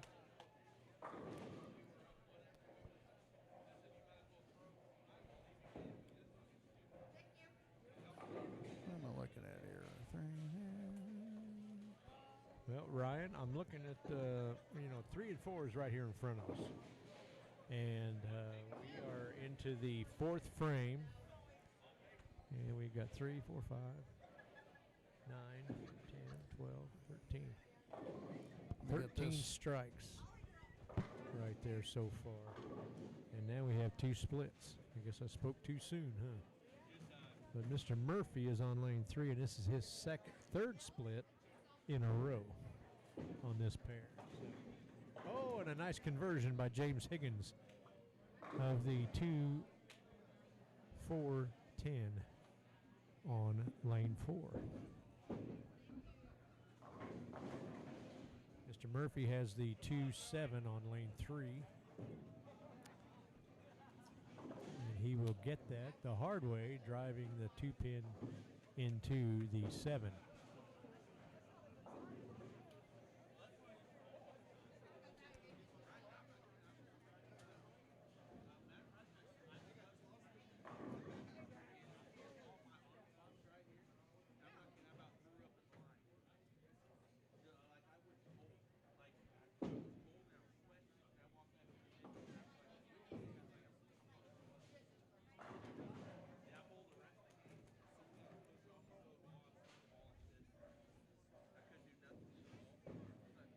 Dave Goodale picks up his 10 pin on lane 4 in the 4th frame. Higgins throws a strike after his nice conversion of his split in the 4th frame on lane 4. Aaron Larison, we haven't talked much about Aaron, but he's got a 4-bagger here on 3 and 4.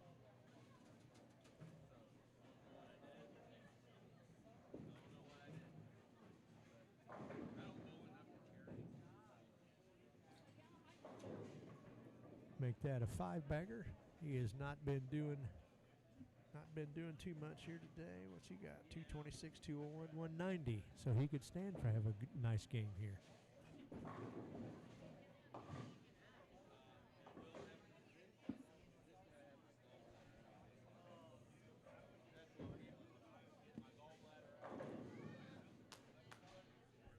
All right, there we got the updated after 3.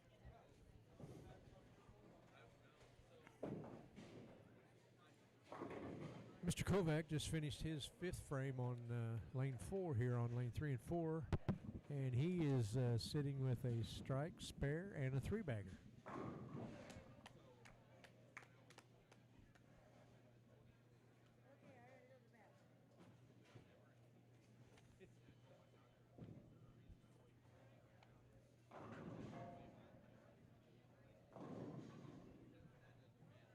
Dave Goodale has got an inside line. Yeah, it's there. Like I said, later on you end up migrating everything left with that big puddle that's in there. Yeah. I want to see where he lays this one down. That one was at about 9. Well, that was off a spare shot further, though. yeah, it was a spare shot further out than what I think he was doing his strike shot.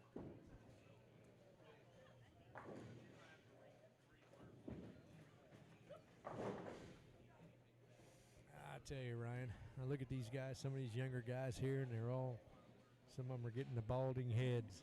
Oh, yeah. Oh, yeah. My son's already getting his. I'd said, talk about how old I am. Payback's coming at him. All right, Aaron Larison with his 6th in a row here on lane 3 and 4.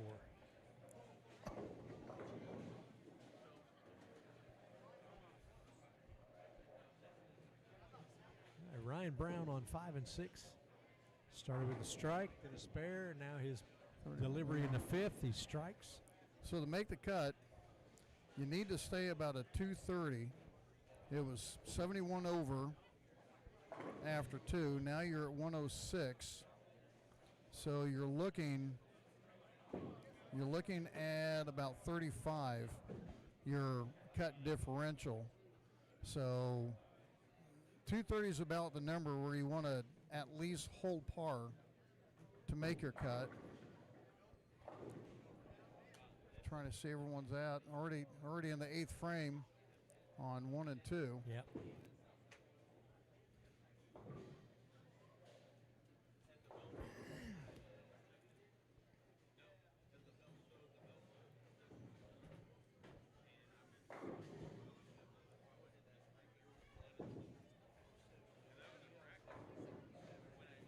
And I still see someone's having a tough time on 7 and 8.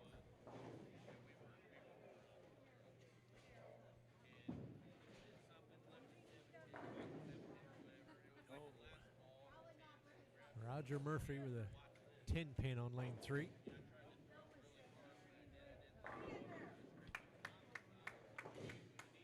Trey Meyer spares in the 9th on lane 1.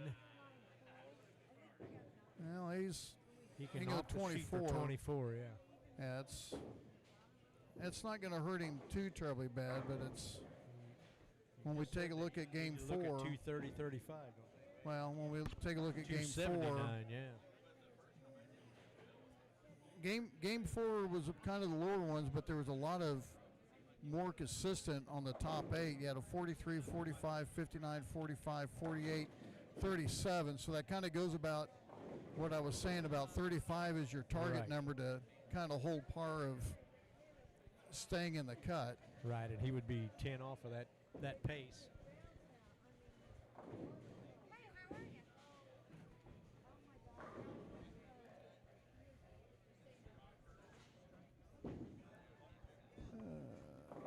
fumbled against Trey's dad quite a bit.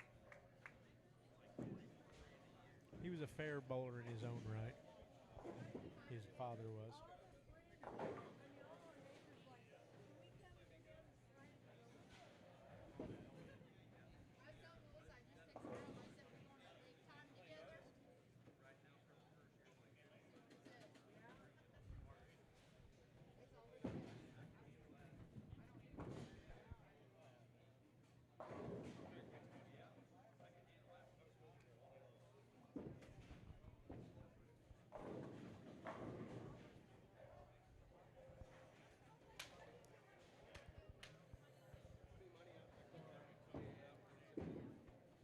Ryan, you're much more involved. You're much more knowledgeable about the bowling equipment, the balls in particular. I can't look at a bowling ball from this and tell you what it is. You seem to be able to do that. Well, it's. I was wondering if Trey Myers had changed his equipment. I don't think so. That thing's still looking pretty. Yeah, he just threw another Pretty strike. tame. His first ball in the 10th So he's going to be in frame. the 220s. Yeah, yeah.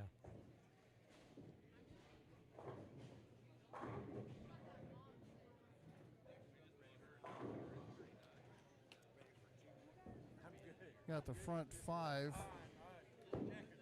over on 7 and 8. And it's going to be Trevor.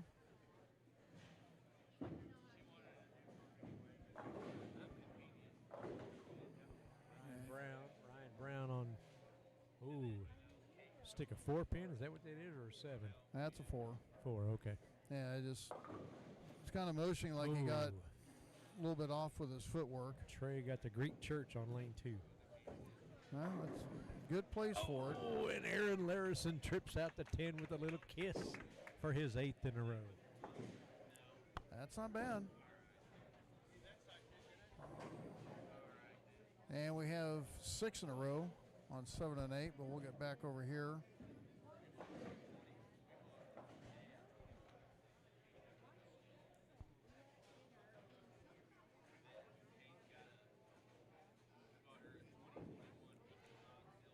I'll tell you what, that looks like the Hammer Effect Tour, which Mr. Goodale.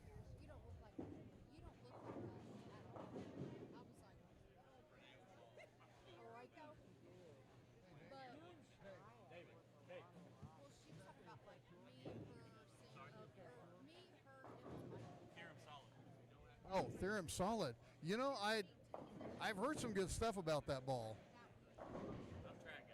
Yeah, track. Hey, it's EBI. It's EBI. It's all in the same factory. I'm pretty partial. He's on the Theorem Solid. I've heard that Theorem line is actually there's a 14-pound Theorem Solid in the pro shop. Here? Uh-huh. Oh, my. Yeah, probably not a... I'm already looking at a ball that I probably shouldn't do, but it's me. Me walking into a pro shop's like a woman walking into a shoe store. It's Shoe store, hat it's store. just going to happen. Jeans store. Oh, Aaron Larison kind of got that one inside. Yeah, this is the ball he's throwing. The Theorem Solid, that one there. I've got the stealth mode. That's a pretty good ball. Track has some good stuff out there. I tell you what, EBI, they've come out with some pretty good stuff lately. All right, so Aaron with the front 9. Oh, excuse me, front 8, and he goes fast 8. Front 8, Or and he spares. Checked it through the nose. Yes, he did. I think he tugged it just a scotch. Just a bit inside.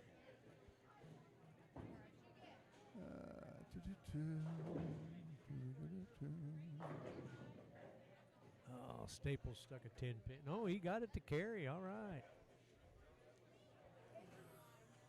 Well, we jinxed it again on the string for Trevor. Dang it. As he goes 3, 6, 7, 10. Oh, no. We talk about it, and that's what happens. There you go. Nice shot, right on.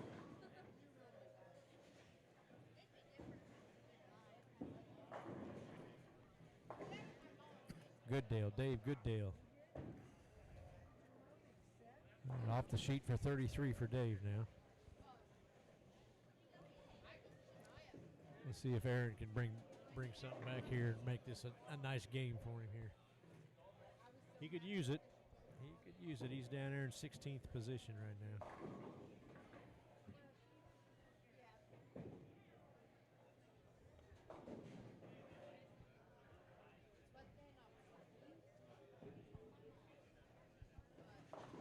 He got that one way inside, didn't he? Doesn't take much. Yeah. Yeah. All right, well, game 4 is about finished. Actually going a pretty decent clip.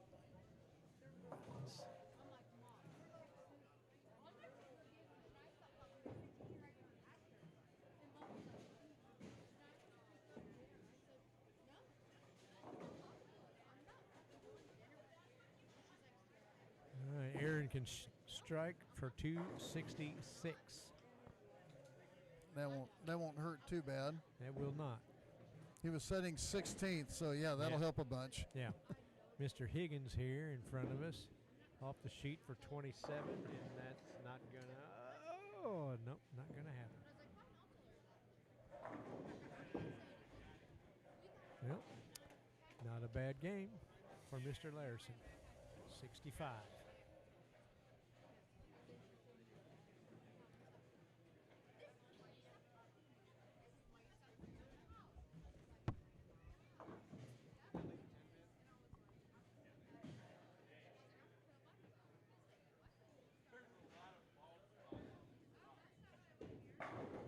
Caden Cook had a couple of issues there in the middle of this game. He can go off the sheet for 212. He had two Yeah, opens. it's kind of surprising Caden's having that much of a trouble. Yeah. 57, then he goes 04, 04. Yeah, that's not going to get it done.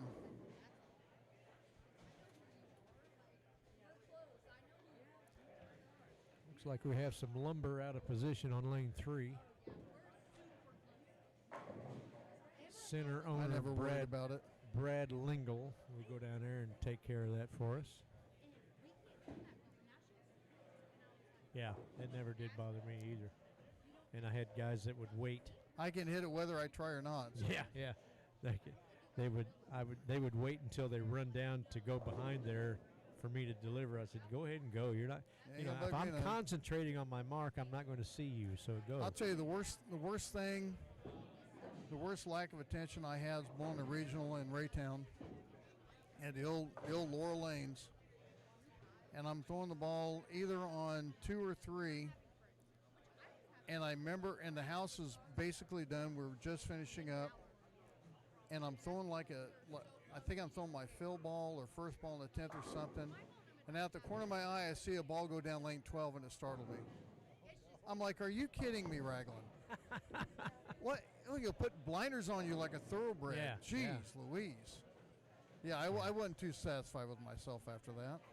It took me a while when I was younger, and I was bowling in higher in tournaments, and guys were waiting 2 lanes, and I didn't like that, but yeah, there's Scotty Griner put it to me in this manner. He said, "Listen," he said, "if you get out there and you start doing that, it will move just as fast as if you waited on 1 lane." And it will. It's true. It's true. It's the PBA format, and it's the reason why they use it. It keeps an equal pace throughout the house. Yes. Mr. Goodale here is about to go 233, and he was up there in the upper echelon there.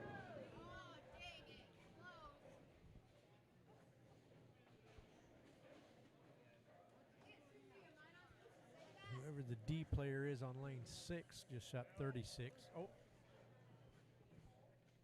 Aaron. Thank you.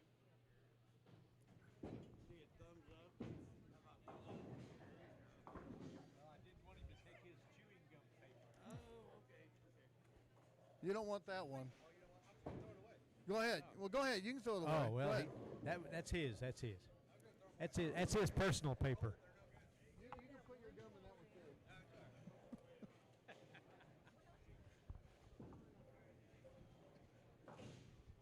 Ryan Brown just spared for 248 on this game. 248 for Mr. Brown.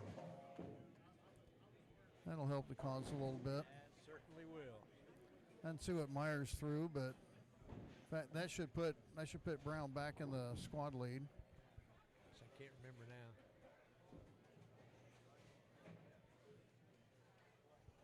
now. I think Myers was going 220 if he struck out.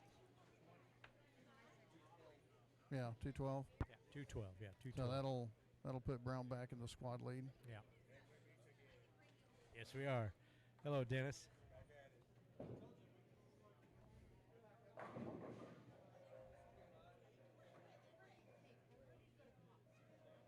We got a lot of gaggers down here on lane 7 and 8. No, that's the 5 Yes. set. Yes.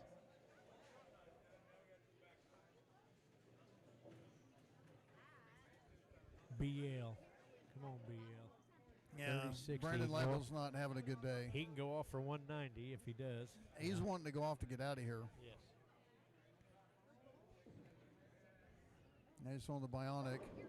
It's A little bit deeper with the Bionic. And you know what? That I was bowling and it was a 9-pin no tap at the BTM at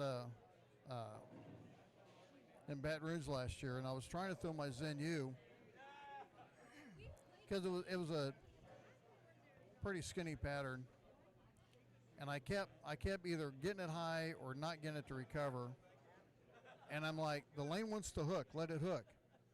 So I brought out my Road Warrior and proceeded to go 290, 300. Oh, my. Let it hook. Brandon Leibel's been playing right, and he just got done doubling. And it kind of went back to my old adage. The lane wants to hook, let it hook. Well, you know, guys say that all the time. Let the ball do the work. Let the ball do the work. Let the ball tell you what the hell's going on. That's true. Now he's back in the Bionic. That Bionic looks perfect with his shirt. It does. It's gorgeous. That BL. He could be on Gentleman's Quarterly, couldn't he? Boom. Booyah! Well, I talked about, I said your transition will probably be the concept physics blackout. I said you could probably go to the Bionic after the physics blackout. There it is. There you go. It proves to be correct. Well, you can be right, but that doesn't mean it's going to happen. Mr. Ryan You got to execute it. Mr. Ryan is correct more often than not. Yes. Okay.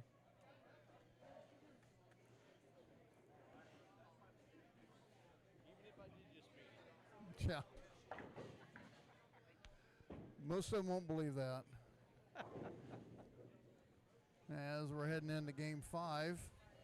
Game 5 has already begun for us for the players in front of us. Brian Cook gets his spare. We have 2 spares. We have Trey Myers in front of us. He's one of the leaders, or one of the guys higher up. So, and Dalton Cook. Dalton Cook is up us. Waiting on Brandon to come by here. Is in front of us also. Waiting for who? Well, Mr. Sherlock strikes. Dalton come in a little high on his shot. Guys need to pay attention to that first shot on the new pair, don't they, Ryan? Yeah, but as I said, I would slow my pair down if I'm bowling behind a slower pair. I don't want to sit around and have to wait and get tightened up and everything. And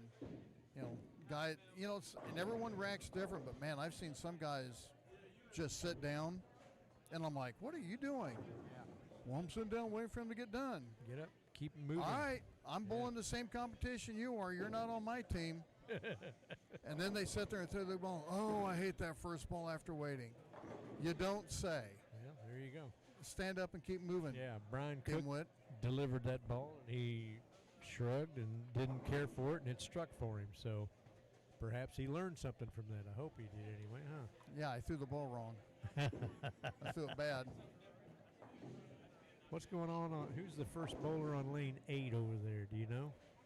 What's it got? 234. I can't see. I see that the shot's score. 234. The score's 234. I don't know who the first bowler was over there.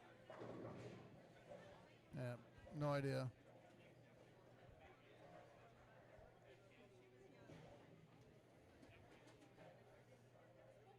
I guess the guys that are on lane 8 are going to be the guys on lane 1 and 2. That's why there's no action on lanes 1 and 2.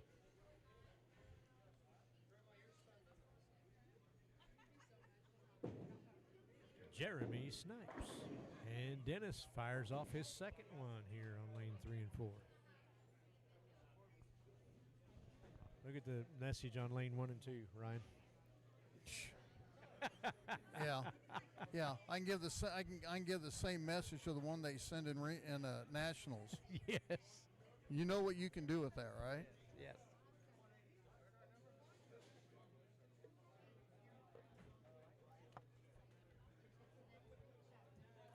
I got a little story about that if you want to hear it. Uh-oh. Was Is it hearable? I was at National. Yeah, it's hearable. I was at Nationals one year, many years ago, probably 15 years ago, and one of the lane monitors. I wanted to go to Billings. That would have been a nice one to go to.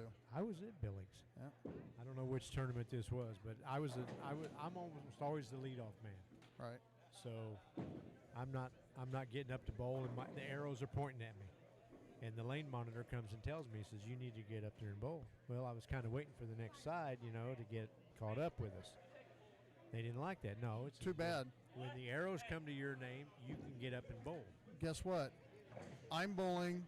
You sit down and you just watch. We got into a little kerfuffle, and I had another one of our bowlers comes over, and he started talking to the lane monitor and kind of directed her away from me, So what are you going to do, penalize me? But she told me, she says, do I need to get security down here? Oh, really? Security, and really? I looked at her and I said, you do whatever you got to do. It's going to work itself out. Don't worry about it. Well, needless to say, I got up there and threw a bad ball, and I blamed it on her. I got this. I've been bowling long enough. I know what I'm doing. Yeah. If you're so worried about time, maybe you should have set the other squad 15 minutes later. Yeah, or go take a break or something. And this is probably Nationals where they had the 11 o'clock p.m. squad. It might have been. 11 p.m. squad with the guys have to come back in at 7 to bowl the singles and doubles. Oh, my God. Was that the dumbest thing? Because guys wouldn't get done till 2 o'clock in the morning. Exactly. You morons. What are you doing that for? You get back to the hotel at 2:30, 3 o'clock. You're hungry. You want something to eat. Then you've got to decompress from, decompress from bowling. Can I say shit, shower, and shave on this? I think you just did. Okay. I don't. And then yes, you can. You just did. And then back to the lanes. I mean, come on. I'd never do that. Now we're bowling 7 o'clock double singles, and I don't mind that. Yeah. Because that's 9 o'clock here, and I'm going to be up way before then anyway in Reno, so I'm okay with that. All right, well, Trey Myers, I don't know where he's at right now, but I know he's been a leader and he's been higher up. He's got spare and a 3-bagger. And I'll get the updates here in a little bit.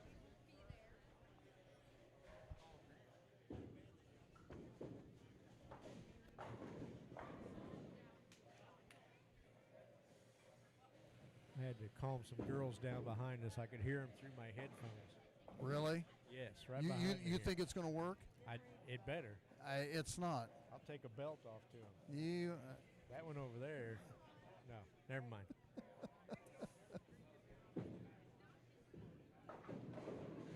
Oh, Dennis leaves a 7-pin.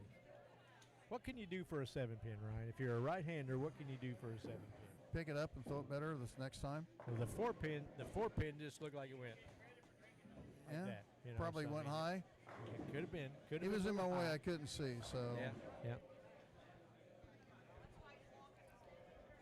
Well, let's see what Brandon's sticking with the Bionic. He's already got a strike on lane 1.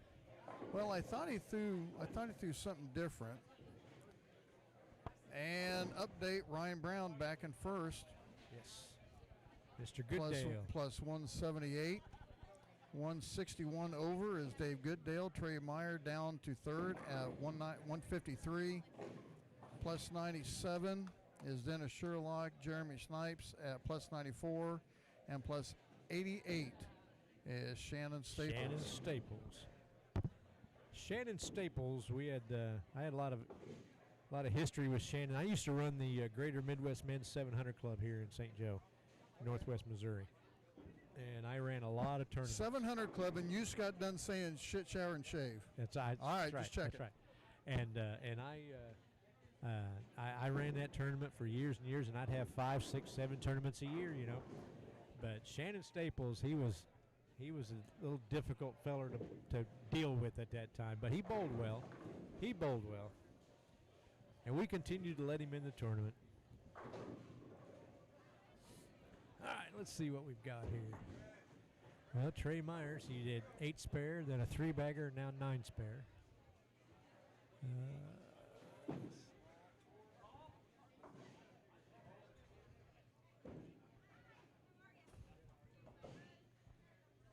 don't see anything too pretty anywhere, really. It's about evenly matched strikes and spares, but nobody's stringing much.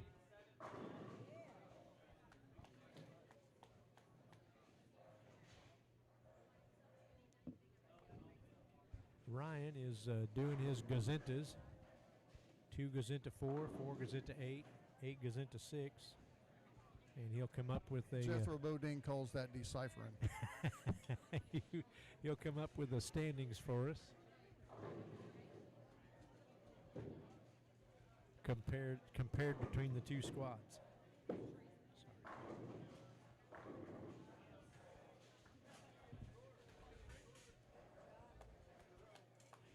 Lane 1, we got a little bit of an issue there. Ball return or something on lane 1. Sherlock sticks a 10 pin on lane 4.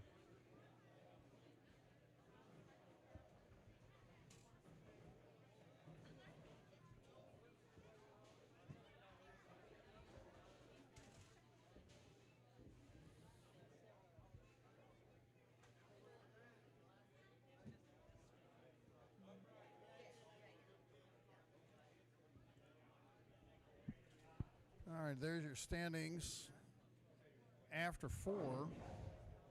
Pay attention to the ribbons. They will give you the information that you need. Oh, and Jeremy Snipes. After 4. Get some good carry. Brian Manini would still be leading as he was 243 over. As Ryan Brown would be second. Third would be Goodale. Fourth would be Kessler. Nope, actually, fourth would be Sherlock. Kessler would be fifth at 151 over. And then it would be Dustin Adams at 131. Seventh would be Ed Whitley, and eighth would be Brad Lingle at 117. Yeah, Brad jumped up with that 259 there in game 4 on the first squad. So your cut line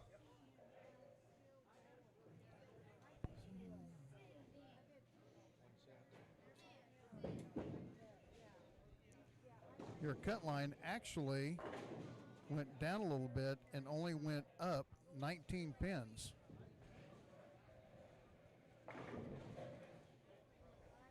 So slow down just a pinch. As taking a look at the scores. Yep, they went down a bunch.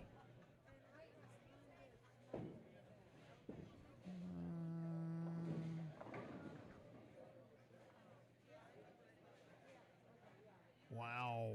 1, 2, 3, 4, 5. Yeah, 1, 2, 3, 4, 5. That's what I thought. This squad went downhill. Yeah. Game 4. There's a 215 there. Yeah, that's kind of when I'm double checking everything because 5, 6, 7. Wow, 2 212s, 215. Only had a 265, 248, 32, 35, a 24, 215, and 212. So yeah, that's why only 3 of the top 5 are in the B squad right now. So Yeah. your cut line only went up 19 pins, and the cut right now is 117. Now take a look at game 5. Better shoot some score, boys. Got a couple 270s. Oh my, yeah, 42. 50, Yeah, you're going to have to shoot some scores. They're going to go up. Well, I'm not seeing too much to and begin this, now. And this, actually looking at this way, I actually got this from watching Bull TV, because they were talking about the cut line moving. I got to go talk to Brandon real quick. I'll let you talk a little bit. No worries, I got this. So, looking out, would appear that Brandon Leibel has got 4 in a row working on lanes 1 and 2. And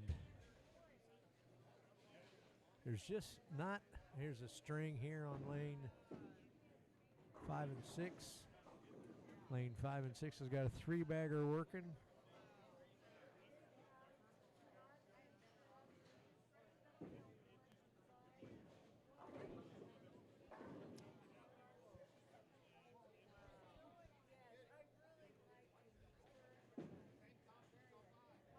Caden Cook.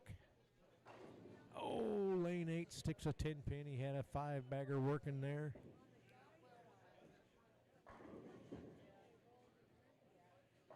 Four on that lane, not 5 like there are on a couple of lanes, a couple of pairs.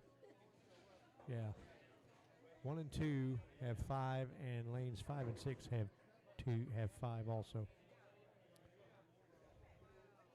Caden Cook getting ready to pick up his 10-pin on lane 8, which he does. So,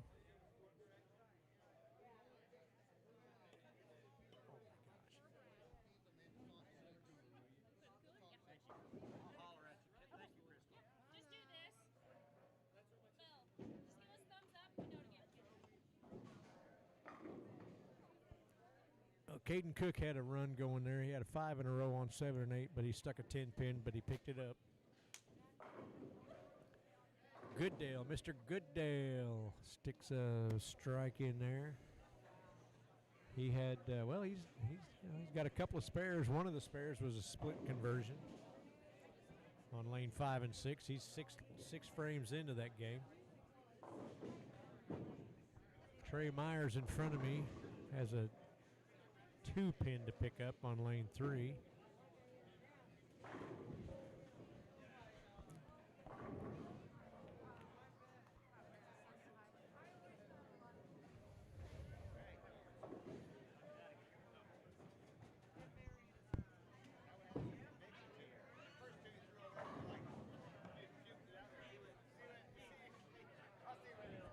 Caden Cook on lane 7.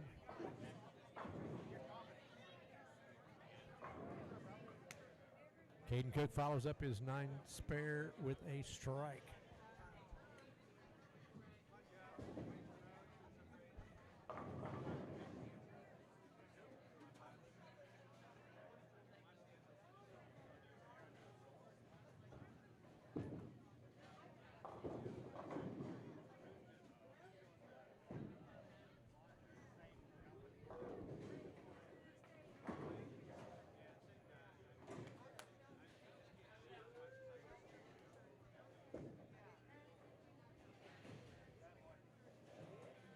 Joey Finley, who did commentary for us on the first squad on lane 1, is getting ready to try to follow up a 3-bagger. See what he can do here. Former champion here. Booyah! That's what I say. Booyah!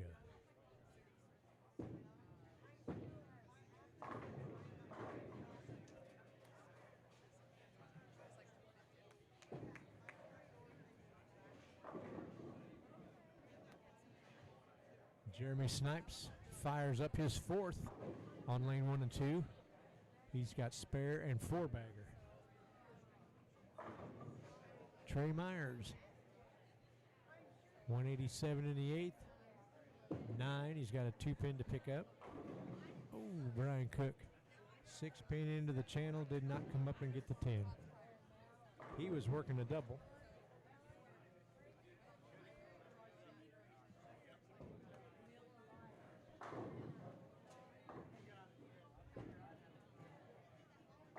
Myers picks up his 2-pin.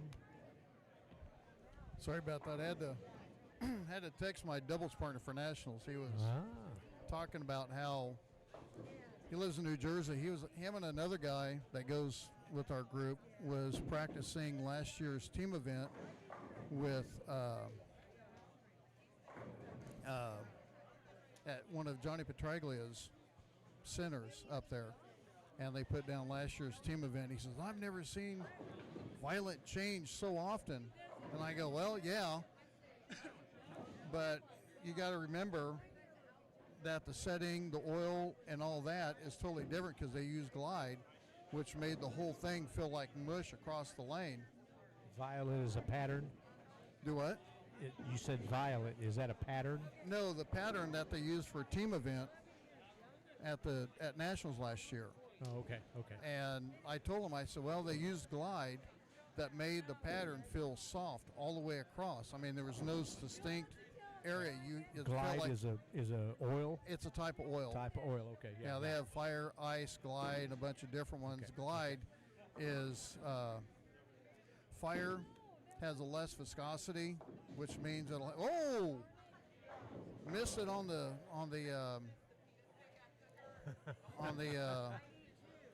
camera, but Dalton Cook backdoored the 210. But the fire has less viscosity and it will transition more. Ice will hold a line a little bit more.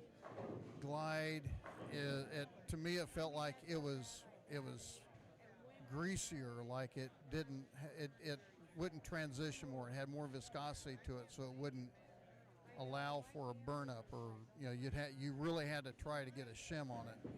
And he's throwing the Road Warrior. Myers is. Yeah, that's a good ball. He's still up. But I was telling him different oil. So you put fire compared to Glide on the team pattern, and it will absolutely totally change the pattern. Plus, you have different age of lane service and everything. So I told him, I said, you got to remember what you're bowling on with what, and then do they put that kind of information out? Do they put after the tournament? No, I'm talking after the tournament. Before, after the tournament, you don't know what you're bowling on. That's why USBC won't let you do any live video recording. And to see for the tournament thing, which I think is ridiculous. A few years ago, they were guys. The guys I was bowling with regular, they were saying, all right, we're going to try to burn a track. And they practice during practice. Well, and they lay to practice. I mean, you can shim the lane with surface on the ball. Right. Everyone throws about 2 or 3 balls down the same strip. Right. And you create a shim. And you're manipulating the pattern so that you have a spot. If you don't, you have guys just spraying balls all over the place. You're not going to do anything. Yeah. So that's why guys go down there and they practice. Like for us, what our group is doing is we have, you get a pair. So I told them, I said, here's what we need to do. We need to go in one lane, and we need to take one attempt at something, see what that does, talk, and find out what adjustment we see that we think we need to try, and then try that on the other lane. We have another practice. It's like an hour or 2 hours later. I said, after we get done with that, we need to go have dinner together, all of us, have a lunch, talk, figure out what we're looking at, what we saw, everyone put their 2 cents worth in, what we think, agree on something. We can try a third thing and go with that. And if, then I guess if we still didn't have anything, then we need to go to what we thought worked best, emulate that on the last one, the last 30 minutes, and then, wow, it's. I don't think we have enough. We don't have enough. We can't do that here. I mean, I don't think we could anyway. But also, you've got guys like. But if you're on this, if you stay on the same pair, you can. But you've got, what I'm saying is like Jeff, my son-in-law Jeff. Yeah. He's 6'4", 220. Yeah, but he's ugly. Well, yeah. I mean, I can't disagree with that. But anyway, what I'm saying is he throws the ball a hell of a lot different than I do, and we've got guys. Doesn't matter. We have guys. That doesn't matter. Really. Doesn't matter. Huh. You get guys that work together to set up get guys to work there to set up a score shot. Shim the lane, burn up a strip or whatever. Regardless of how you throw it, as long as everyone agrees what you're going to do, you're going to ball down, and then you're going to get to that shim spot down lane. Everyone's looking at the same spot. Yeah. All right. It's, I've had a guy that was on our team from St. Louis. He's bowling with a different team this year because he has a better chance of doing something. He can play a whole zone left of all of us on the same line or the same spot down lane, and it won't bother us because if he's a zone left, he's at least 5, 6, 7 boards left of us. Our transition on the fronts aren't going to be as much to get us there, so we can get that spot down lane, and he can do what he does, and we can do what we do. Yeah, that's where this age difference comes into play. I don't swing the ball out. Back then, hey, when I started in '79 and '80. We didn't do that. Nobody did then. Yeah. I'll even tell you how different the lanes are. Actually, over here, was that Snipes? Snipes going at 290. Yep. Yes, Jeremy Snipes. Spare in the first. 6 in a row. I like to watch the old PBA tour on YouTube. Yeah. And they were talking about lane pattern. They would sit there and take the lanes and oil them like anywhere from 12 to 15 feet, and they would drag them out to 30. That's it. Because in that time, we didn't have even the strong urethane when they came out with the before they came out with the Rotogrip, when they had the UDOT and stuff like that. Before they were doing that, they were still throwing the polyester and stuff and the hard rubber, the Manhattan rubbers and stuff, and you didn't need all that. So, manufacturers came out with stronger equipment, so they need to come out with stronger, more oil. Yeah. So they come out with more oil. Well, we need a ball that's a little bit stronger. And you get the stronger ball, you got to put more oil out. And look where we evolved to now. Now you sit there and put 35 units out. That's not. You can put 27, 28, 30 units out. That's nothing. Yeah. You did that back then, guys would be complaining they can't get the ball to wrinkle. Can't get the ball to do anything. No. Ryan, I've got to say goodbye to you.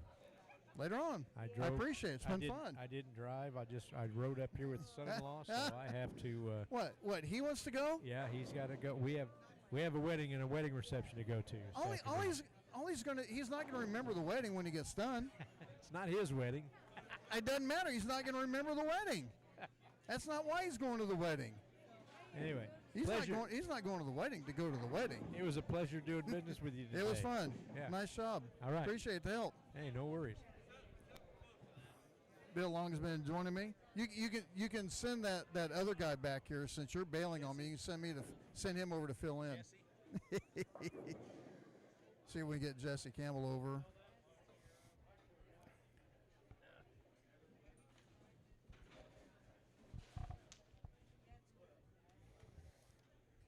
So we are in game 5.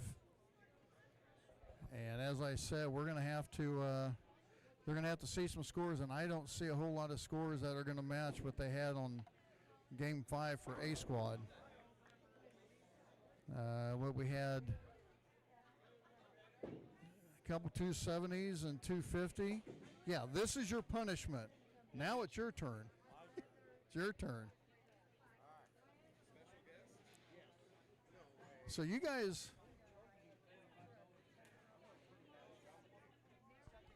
what are you looking at me for?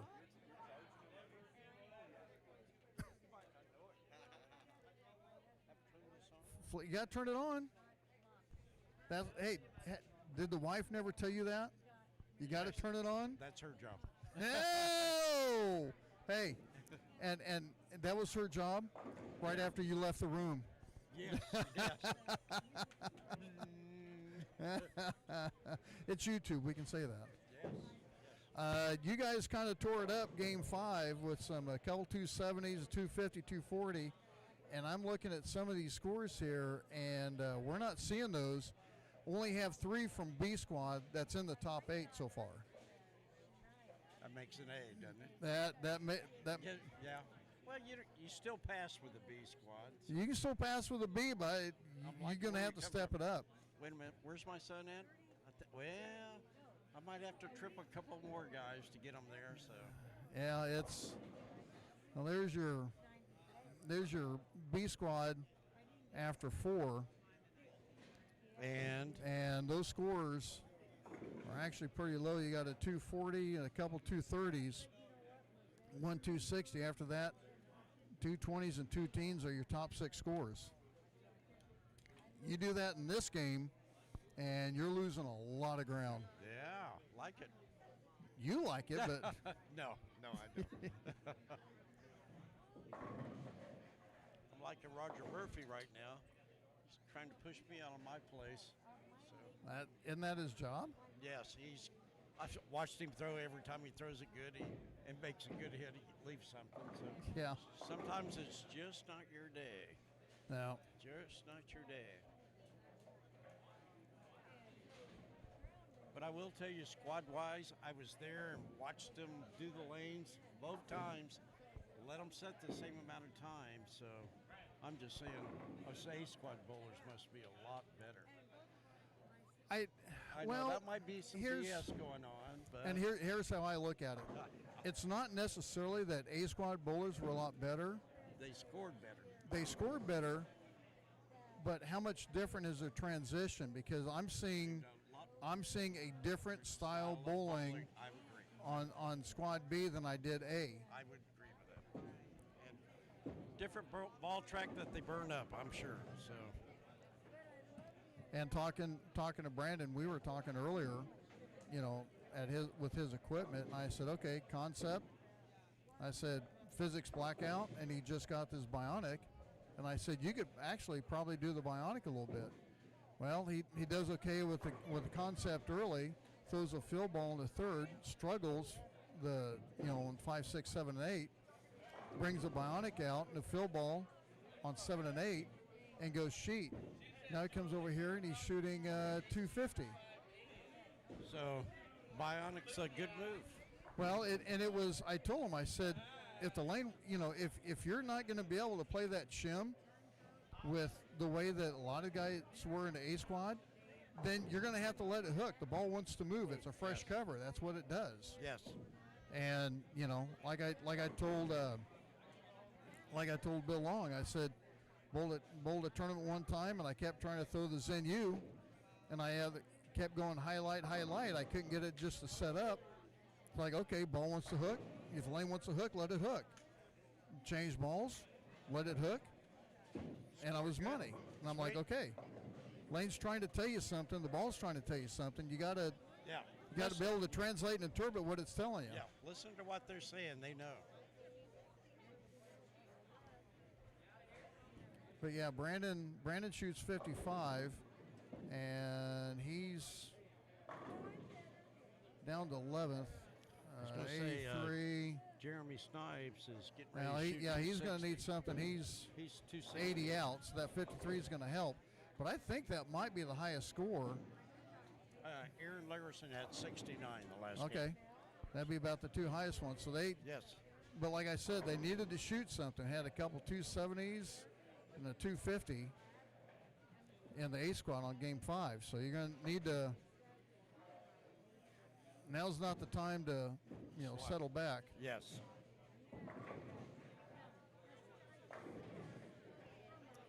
And Jeremy shot that on 1 and 2, and there ain't been a lot of huge scores on that.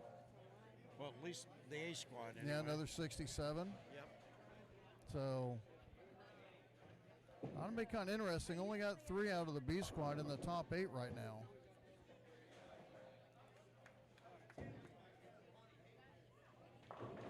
Even got house owner in the cut.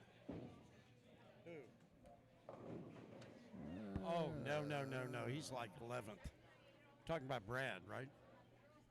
Thought he was in it. He was eighth No, but spot. I'm talking about at the time. Okay. Yeah, Brad, he was 5th, Yep. and he was the cut after game 4. So Gotcha. now I probably not, but he was in the cut at game 4.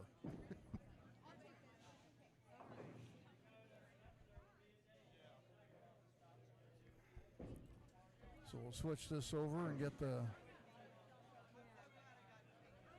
6th game on the road.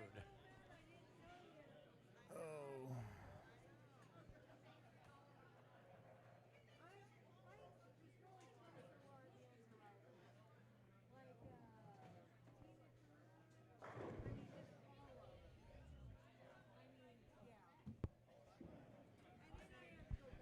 Well, me going into a pro shop has cost me another bit of money. It should. Yeah, I think I'm What'd you getting get? the Tension Star S2 over here. Okay. He's got a couple of them. I'm like, that might work out better than my Origin. If I need to polish something up, I've got stuff I can polish, but I don't think I'm going to need to. And I never even threw the first Attention Star, so. It's a popular ball. I know that much. Caden Cook's trying to throw bullets up 5, and I don't think that's the. Sanded plastic, too. Well, he's throwing the axe Sand. that they were throwing last week at the Masters. And I think he's just wanting to get out. He's 13th. He goes 57th in 04, 04, 01. And Think he's he- just. I think he had 230 or 240 the last game, so maybe 2 something. Yeah, but even then it's. He needs big. Missing the head pin. Well, on the and first shot. he's the power player, but he's on. My opinion, you can be a power player all you want, but if you don't have any friction, that ball is never going to tip. Absolutely. So you got to kind of figure out what's going to work for you. Play what the hand was dealt you.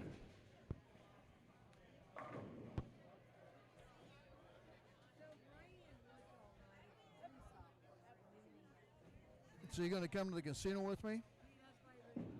What, this afternoon? Yeah, No, we'll I get don't think done. Come on, man. Dang it. You going to make me go to the casino by myself? I got a ball I got to pay for. That's why we got Joey. He's in. You got Joey. Joey's in. See, what did I say? He thumbed up it. You going to go to the craps table with me?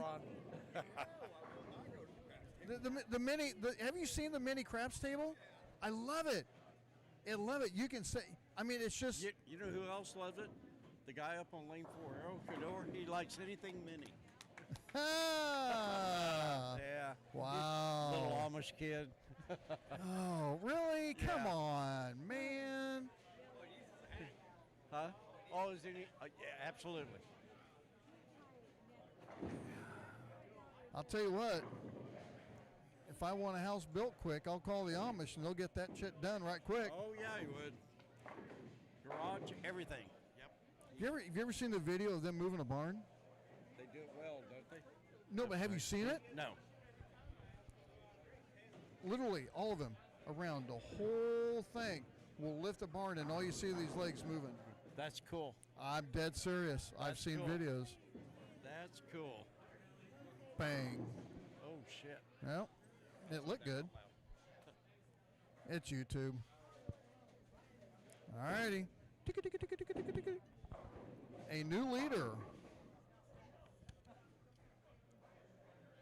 Dave Gooddale Goody. at 199 over. 194 is Ryan Brown. Trey Myers at 179. Wow, it's tightening up in the B squad. Yep. Jeremy Snipes at 161, 151 for Aaron Larson, and Shannon Snipes at Staples. Staples at 137. So that's Getting tight. yeah. So Good and tight. let's see here. So now we'll take a look at standings. So still looking at first is going to be Brian Manini still, Dakota Kessler,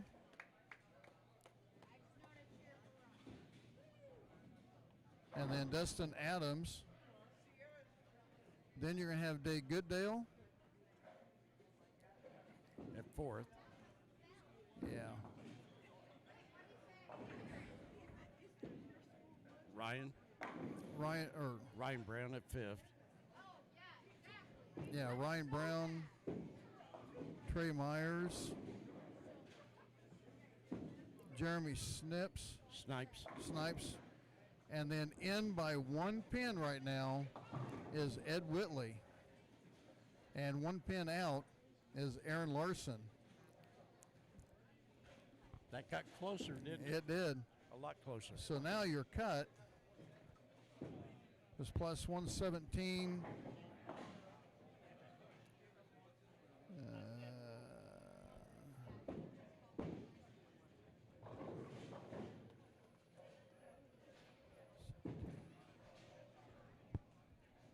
So the cut went back up to 35. So from game 3 to 4, from game 2 to 3 went to 35. From game 3 to 4, it went to 19. It slowed up a little bit, but now it just jumped back to plus 35 for the cut pace.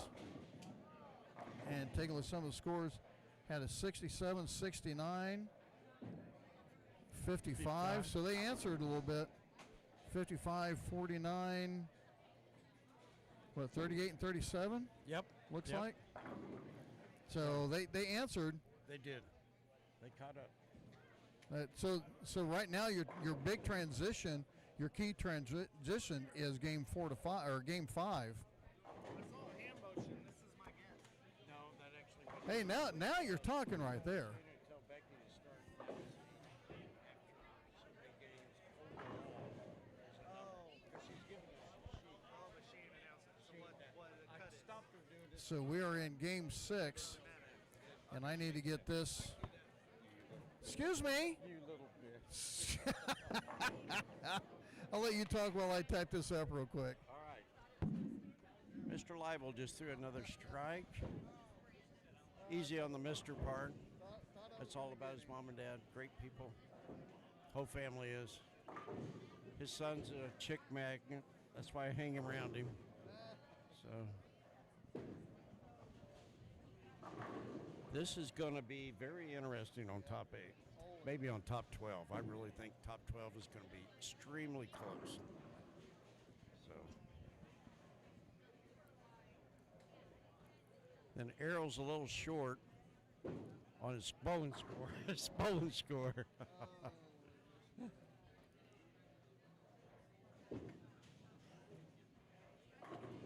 Oh, Dayton. Oh, Trevor.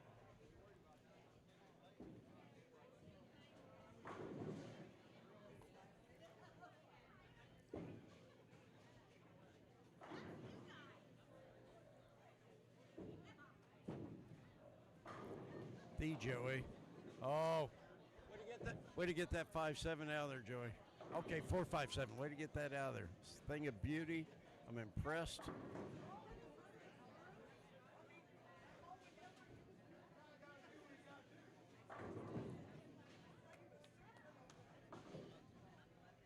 Goody's over there still striking.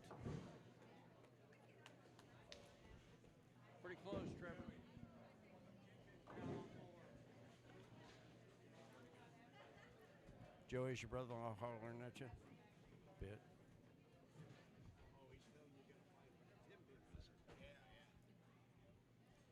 Good shot, Jeremy.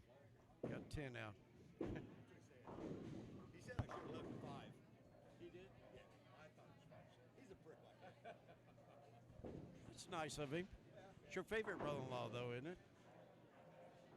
Someone's got to be. Yes, yes. All right, so there we go. So right now, as we stand,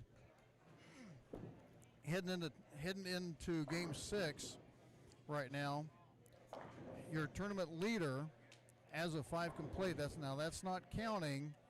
I mean, like, what you see down below is the final scores of A squad. Upper is the running for the B squad scores. But after 5 complete for both A squad and B squad. Yes, sir.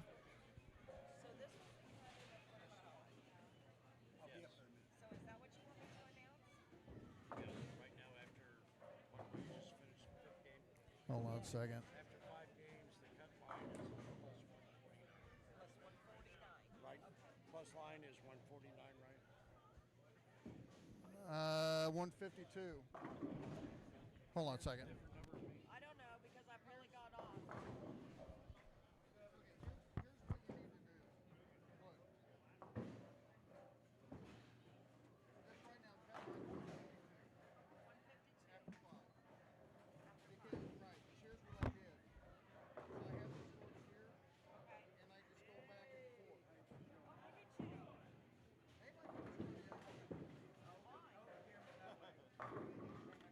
Yeah, I heard he rode the bull first.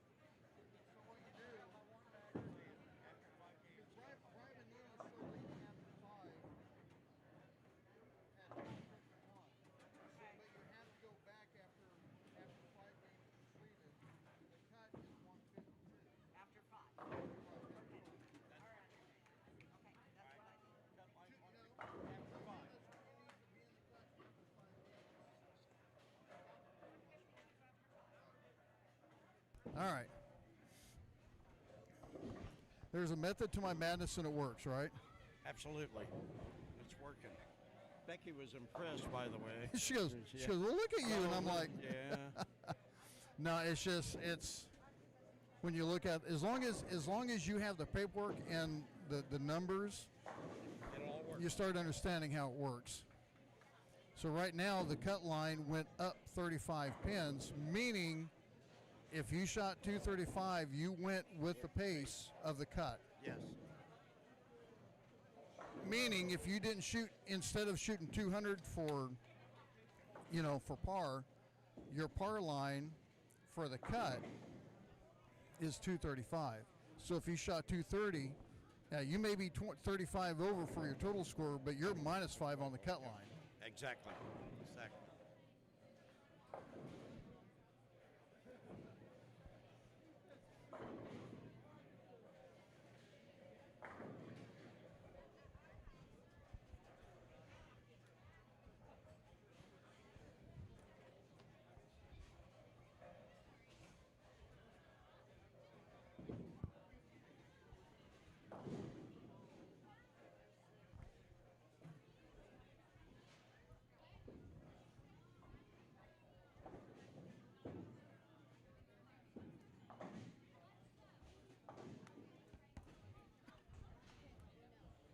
But yeah, this is where it starts getting interesting because now, what I say, 152. You've got guys, Yes. at Oh, yeah. 151, 137, 134, 121. 128. Even 120. I mean, Brandon Leibel at 19, maybe 8, but you've got it. You figure your cut line is 35, so you take 35 off of your 152. And you're 117. Yeah, so you figure in that area you still have a chance, but you need a couple big games. You're not done yet. No, you're not, definitely not out of it.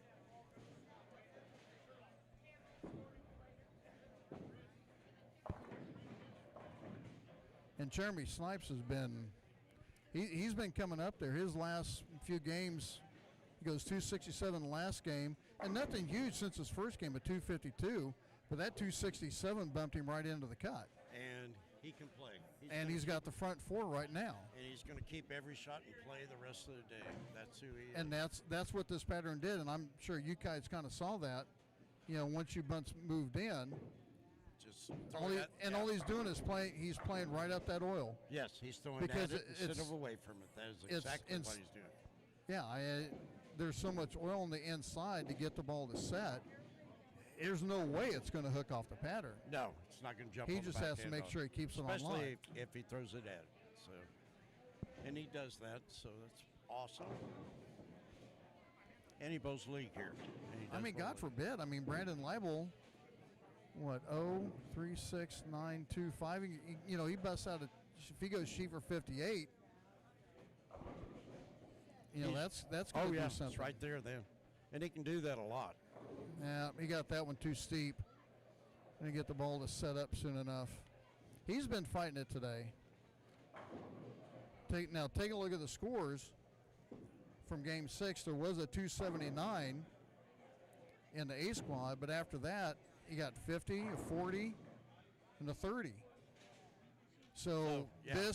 this game here for B squad, this is where you can sit there and make some room up. Oh, yeah. And that's what I mean. Last three are huge. And Huge. people were asking me, why are you keeping these? For this reason right here. There, yes, compare one to the other. Yeah, Yes. now you've seen your trend Yes. on what the big game was for either squad. I may be an idiot, but numbers don't lie. Well, it's a skill you worked on. Well, I don't know about skill. Okay. Not many people would say I had a skill.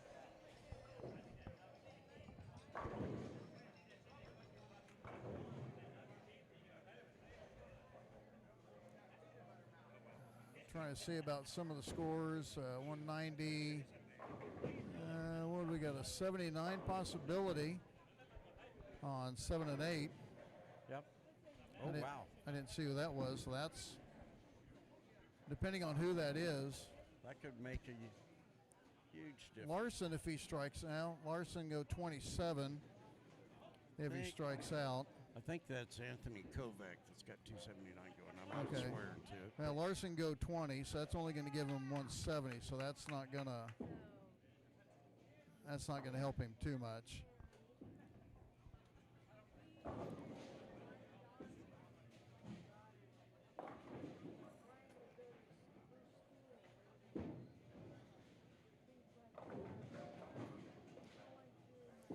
When is the Bowlers Tour? Is that tomorrow still? Yes, tomorrow. I didn't know if they'd have it on Easter or not. I thought maybe they were going to have it today. There's actually Goody that's working on 79. He had the front eight. Oh, it is Goodell. Well, guess what? Yeah, that'll put him maybe That's leader. going to help him out a lot. Yeah, it is. That'll move him up. He's setting fourth right now after 5. Yep. Of course, Jeremy's got the front six too, so he's working his There's way up. another one. Yeah. Yeah. You're welcome. You're welcome, Jeremy. He tripped a 4. That's So fine. Goodale and Snipes both are getting some business done. Yes. I still Teammates. say that Joey's shirt looks like a crime scene. I know it's supposed to be like paint with Michael the C. handprint. Hall. Michael C. Hall. Dexter. He looks like part of the Dexter commercial. Is his shirt looking like? That's a good shot. Now, has there ever been a ball that was more fitting for the shirts that these guys are wearing than the Bionic? No. That's blended in well, right? Oh my goodness. That is very blendable. So.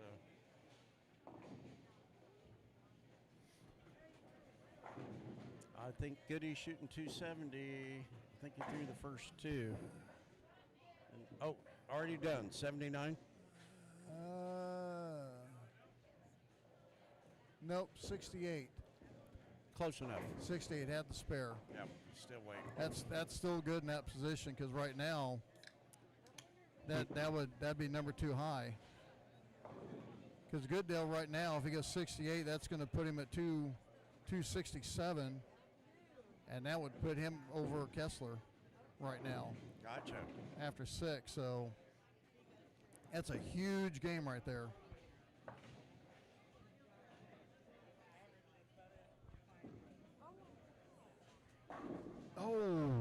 Oh my goodness. Ryan Brown nutted that, didn't he? Ryan Done. Brown needs to put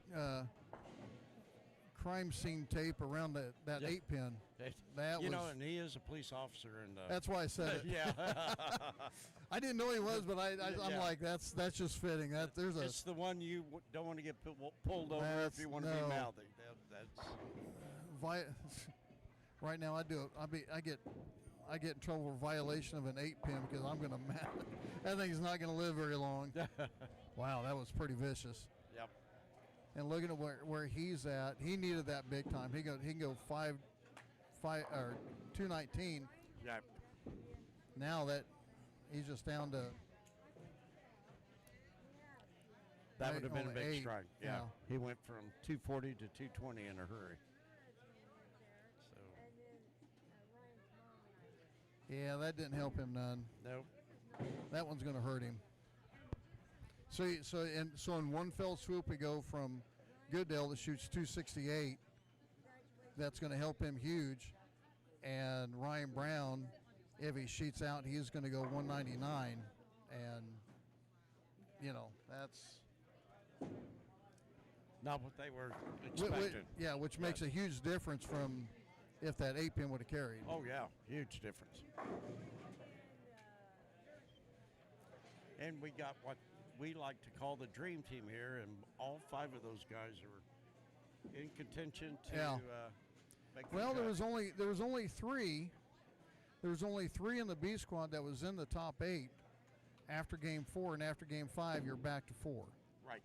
And you're almost looking at getting a couple extra ones after this game.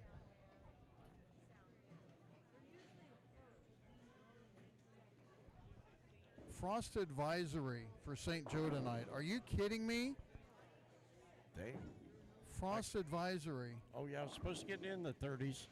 I'm gonna have to stop at Walmart and get me some new pair of jeans. Yeah, especially if you go in the boat. Poor Ryan Brown goes to stone 8 to stone 9. Wow. Thank you very much. May I have another, please? Yes. Good Lord. Yeah, he's gonna want to put crime tape around lanes Yes. 1 and 2. That was not fair. It's one thing not to carry, but when you need it and you're making Make the it shots, shot and it not just get rewarded, it really stinks. It I really smell does. more Val skin, Yeah, I'll new bet. new skin. Oh yeah. Well, we're getting ready to start game. You know what? You know what was 7. kind of funny? Daria Payuk did a video on the new skin, and Yes. she said the way that she does it, she thought it was a hint, lighting it up, with Yeah, a. yeah, to dry it out. You know how long we've been doing that? Long time, long time. Derry, you're a great bowler, better than me, but you're behind the time on that one. Oh, Look boy. at that shot. Jeremy, What a shot. Jeremy had the front 7 and stoned to 10, and he stoned it. That's just, Mean.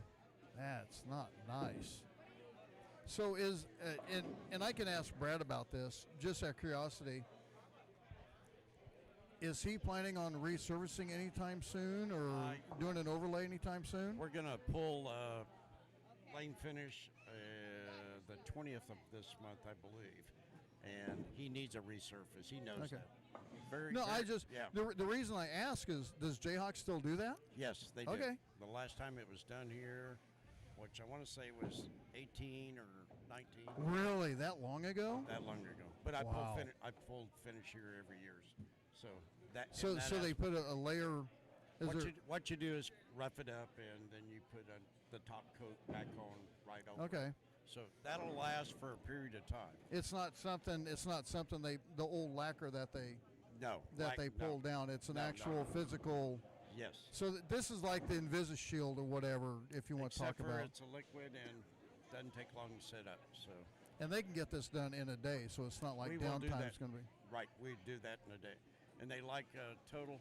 If you got 10 days off, it'll total cure is 10 days on the top coat.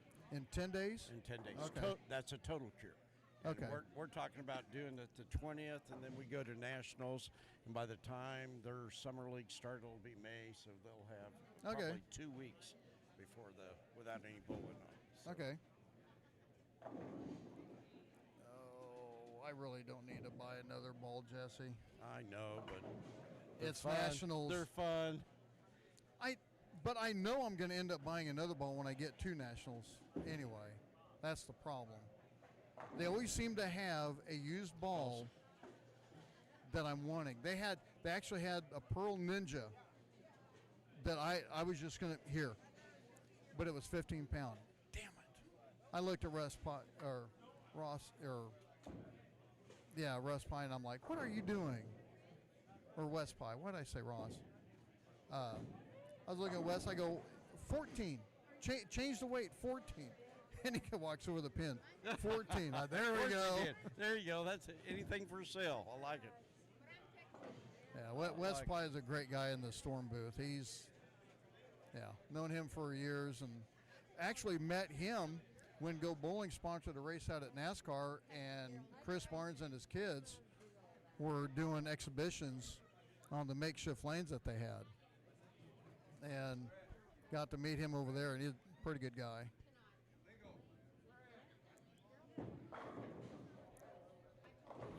All righty, so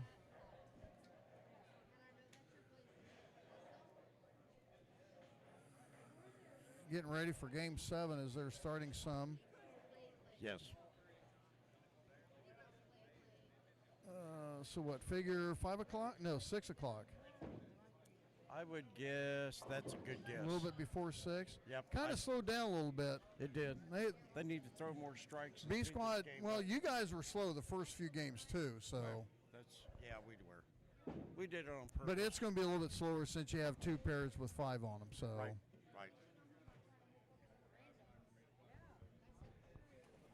Actually, it's my pair that was usually the slowest, but we pretended like we had 5 guys on it. There you go. Ooh. Didn't hurt it. No, but it would hurt a score if you'd have missed it. Oh, yeah.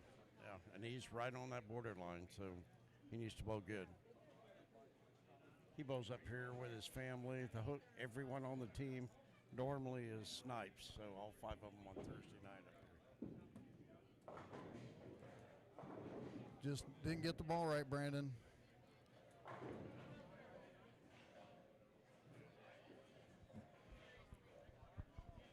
Brandon's been throwing a lot of spares today, but Yeah. he needs some strikes, Well, especially the last 2. And it seemed like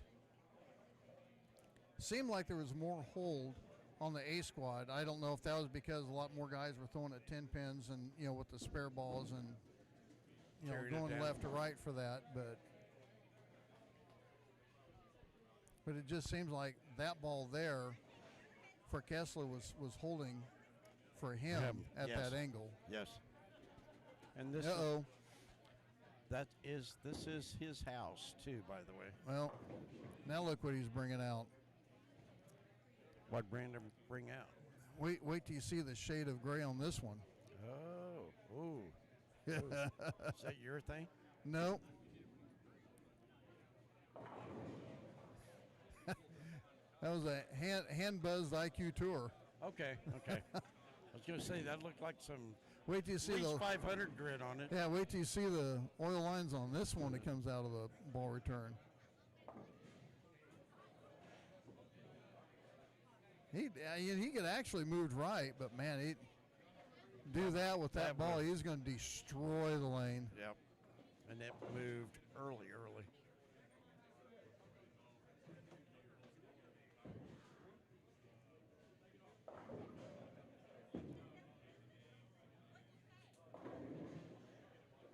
Also, want to remind everyone, if you want to drop a line in the chat, we answer. We even deliver. Sure we will. We even deliver messages. We can do that. Real quick, huge thanks to all the sponsors: Victory Chevrolet, Lisa Finley with Shelter Insurance, Scott Rouse with Ryan Farms. Finley Transport, Dan Schmerble. Huh? I was just, hey, you bowl, I'll broadcast. all right? Yes, yes. We got this, Joey. You need to move that away. Hurry up and finish your game. And huge thanks to Dan Schmerball with the Northwest Missouri Senior Bowlers Tour letting us use the YouTube page. So a lot of people probably checking in going, they're bowling? They just bowled last week and didn't have a broadcaster. No, Dan lets us lets him use it. Cool. I did tell Lisa when she was on with me during the A squad is can make a Gmail account for the St. Joe USBC, and then the St. Joe USBC can have their own YouTube account. Yes, they could. So if you guys decide to do that, you can let me know, and I'll Help you out. I can help get us that out. set up, or someone can just set it up and give me the password and everything, and get the YouTube going on that for next year.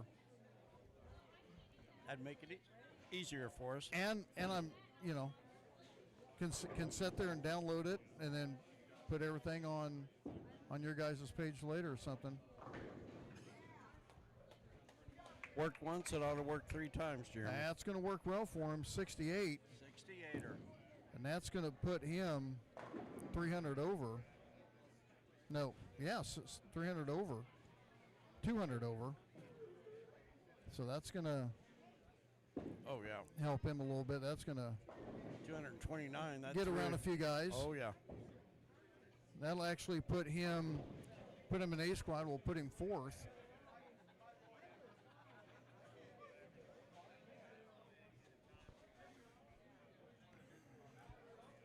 So now we're getting ready for game 7.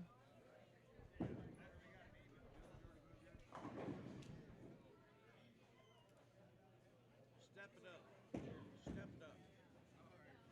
Step it up. Like those 3 Ron shots in the 10th frame. They were perfect.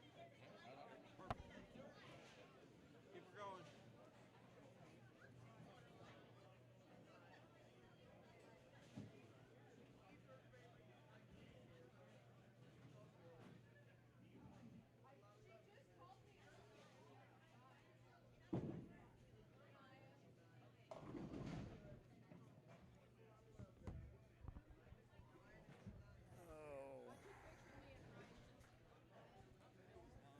I need longer headphone cords.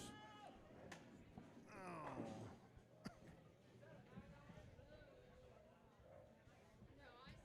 I think tonight might be a good time to utilize the hot tub in my room.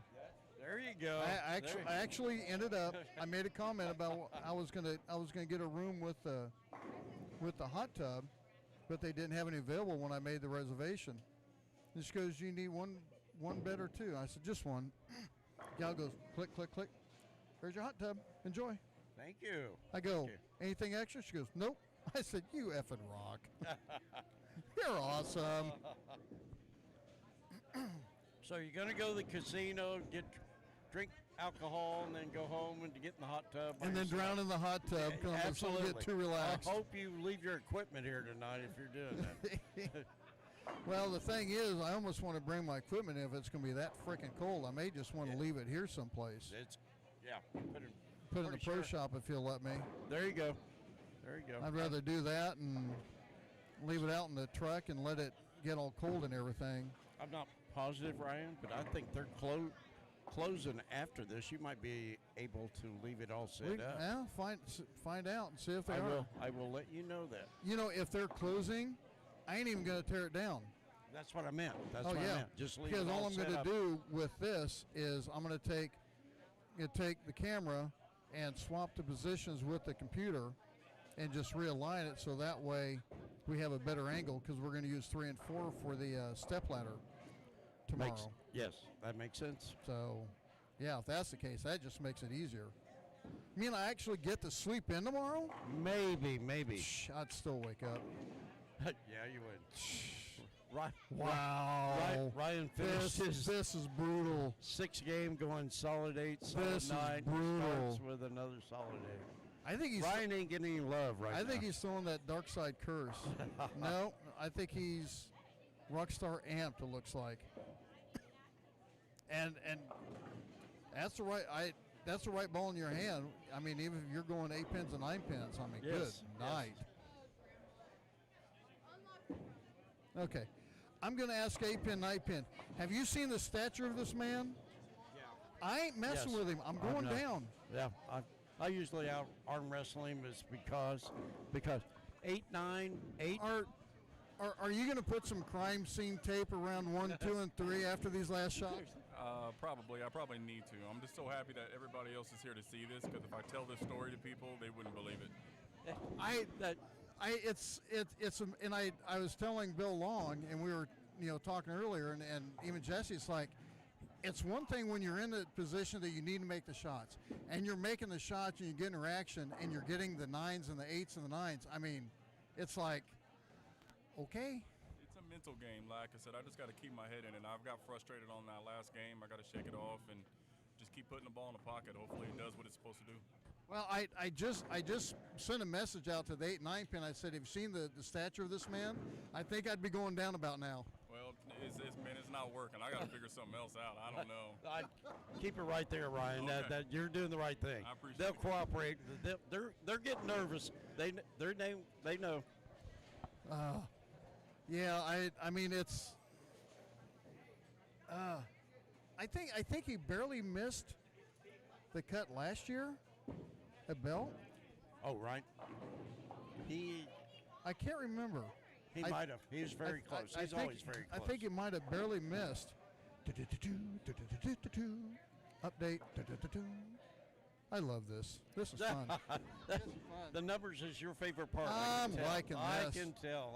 All right, David Goodale leading at 267 over. Jeremy Snipes at 229.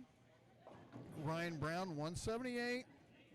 Still there 175. Aaron Johnson, Trey Myers at 159, and Anthony Kovac is at 135. So lots of possibilities here. Well, I said that Goodale was going to be going around Kessler, and he did. And this is where it gets a little bit tight. Manini started falling off a little bit, but Manini is qualified second after 6. Second is Goodale. Third is Dakota Kessler. Fourth is Dustin Adams. Fifth, Jeremy. Fifth is Jeremy Snipes. Sixth is Ryan Brown. Seventh is Aaron Larson. And eighth at 161 over is Ed Whitley. My teammate. And that's at 161. So you have 1360 with Andy Weiss. You have 159 over is Trey Myers, who was leading at one point. And you have 149 with TJ. I just call him TJ because I'm going to screw up the name every time. So it's Peeper Gertis. Peeper Gertis. So I'm just going to look at 149. So what was that last cut?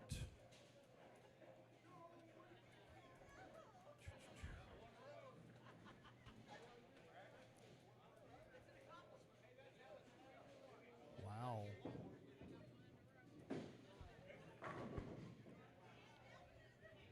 So this is getting interesting because now they're catching back up. Now the cut that was 152 over is now 161. So it only went up 9 pins. So that was a big game for Jeremy and yes. Well, you got Goodale that shot 268. Jeremy shot 268. And look at that. After that, wow. After that, 233,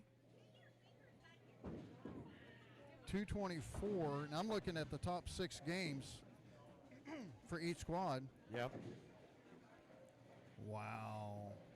That can't be it. 16 and 11? That's the way it looks. Wow.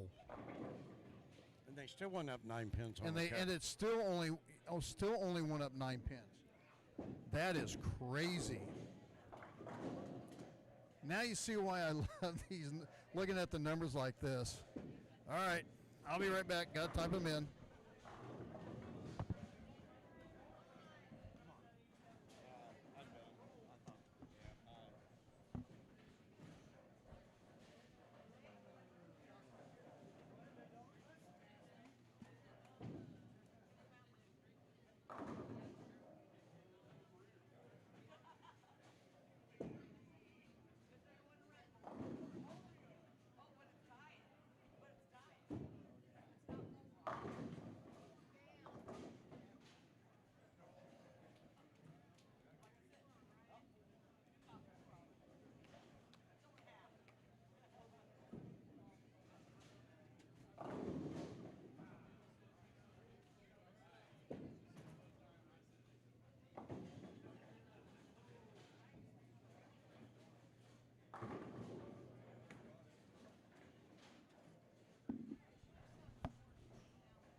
Ball, Ryan.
Alrighty, here's what I've done. I'm gonna try to do this. Also, I'm gonna try to do this with the A squad. And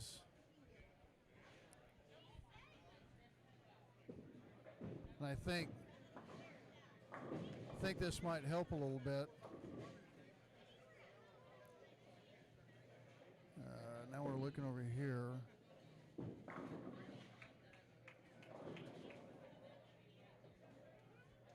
Now you're going to see something a little bit different because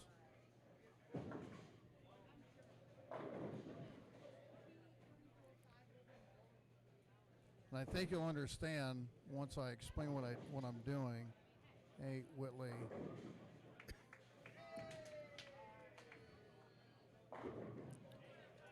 So now if you look at this, you'll see that Manini, I have the parentheses behind the scores. In the top, this is the B squad. So this is a running score. The number behind, like you see Larsa at number 7, he's qualified 7th after 6 games. Gotcha. Now, if you look at the bottom, that's the A squad. Now, one thing you're going to see that's going to look strange,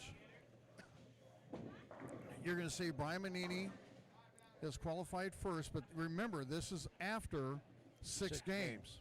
So after 6 games, Manini is leading, and he's qualified first, so I have a 1 behind his total score. Kessler is qualified third right now at 317. He's in third. But it doesn't matter the plus after the name, the name, it's the position that they're in after the 6 games. That's just their finish. That's why you see Adams at number 4. Weiss isn't in the top 8, but right now Whitley is in the top 8 after the 6 games. So Makes sense. you got to kind of look beyond the scores. They call A squad dead numbers. Right. So it's like, okay, I know where I need to be at the end, and here's what I have, so here's about what I need to shoot, kind of thing. Those numbers on the bottom for A squad is going to change at the end of everything.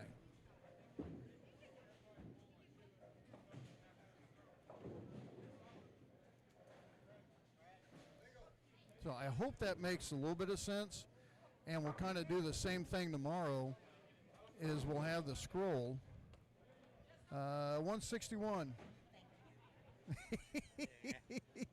Plus 9. I got her covered. Yep. After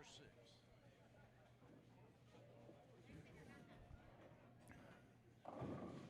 It was kind of funny. She looked at me. She goes, "Look at you go!" And that ain't my first rodeo, honey.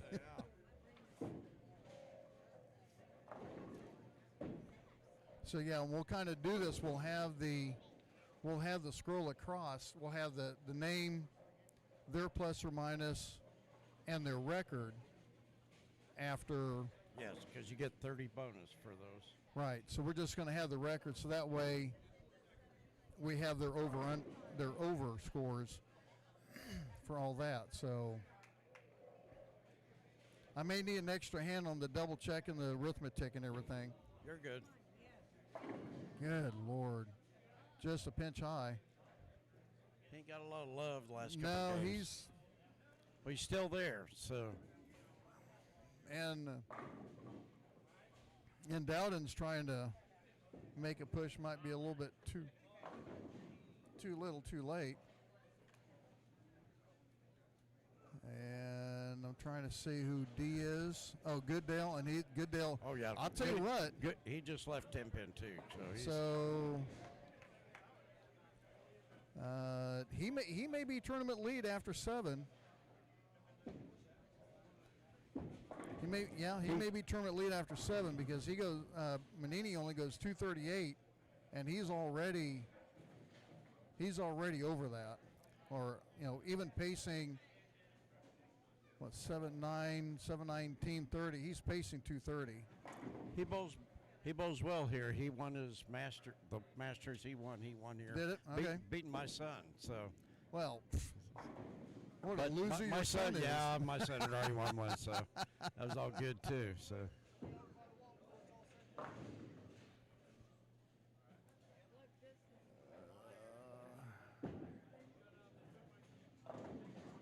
Apologize to the guys on the right side. I've been neglecting them because I've been doing everything else. Forgot to change the camera.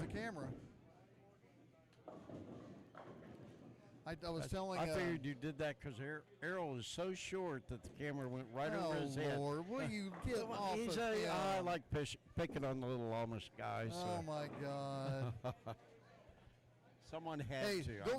There's going to be a time. Yes. You're going to do that to an Amish guy, and he's going to hit you with the hat, and the top of that hat's going to have a lead plate in it. Yes. I have actually watched the Amish fish. They get after it. Really? Oh, God. They are good. And I haven't seen that. I always looked at myself as a pretty good fisherman. And you're going, I'm a freaking joke. I can't compete. So, yeah, they take their fishing serious. So. Well. And do a good job of it. I'll tell you what, there's a reason why one of my favorite potato salads is almost potato salad. That and the deviled eggs. Yeah. If you've never been, garage, I'd be happy to. Go to Yoder, Kansas. Yoder.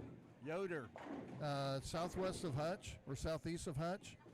Yes. They got a restaurant there. I used to manage Countryside South and Hutch. I think Brandon's starting to like that Bionic a little bit. Yep. get that ball to settle down a little bit and get some. I tell you, it's amazing. I got a Sublime Focus, and out of the box, that ball was a monster for about 8 frames. And then all of a sudden, it's amazing. Just all of a sudden, oh, now you settle down. Now I can move right. It's amazing how X amount of throws can Change the reaction of the ball. or Little the ball, lane. Oh, yeah. Lane or little ball track, either one will I was work wonders. I was telling Bill we had me and another guy. No, I was telling Joey we're practicing on last year's team pattern, and we practiced on one lane. It was totally different oil, everything, and it was just nothing like it was last year. Everything we threw was just hooking. And I looked at Chris and I go, let's go to the other lane. Let's get our plastic. Let's throw the thing from 10 to the pocket about 20 times and then go at it. He goes, okay. By the time we got done, we were 5 right of everything and just crushing it. Wow. Same pattern, same oil, just the other lane, and just, practice different on it. And when all we did was throw about 20 to 25 spare balls, plastic balls from 10 to the pocket. Sweet. That was it. You said Dowden was making a move. Jared was making a move. He's got a 260 game going. This one going into the 10th. Don't. We'll get this switched over here in a second.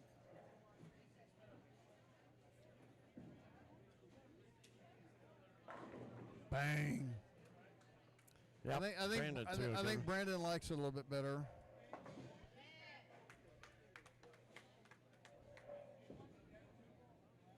Well, I mean, he's Aaron Larson 129, so I guess he could, Aaron Larson just shot 246. 6, 9, 2, 250, 70, 80. He could go. I could get him up to 88, 90. There you go. Yeah.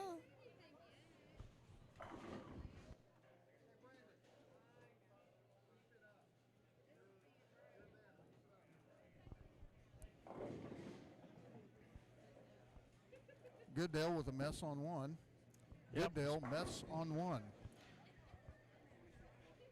Spare and strike. He's still 230s, so That's not going to hurt him any. no. Like say, Aaron Larson shot 240. He's Oh. good. At the angle over here, it looked like it was off the deck at 30 feet. Yeah. Here's another ball, the Ion. Yes. Yes. That's another ball I have. Not the Ion, but I was an Ion Pro, okay.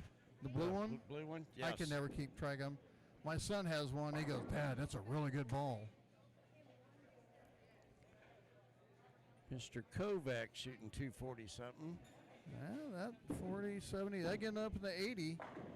So Could happen. if Leibel can sheet it out, it's going to put an interesting twist on things. Because he's gonna be, he's gonna be in the top 6 Oh yeah. from the A squad. So he needs to. We call it pulling attack. It go 80-80. Yeah. Could happen.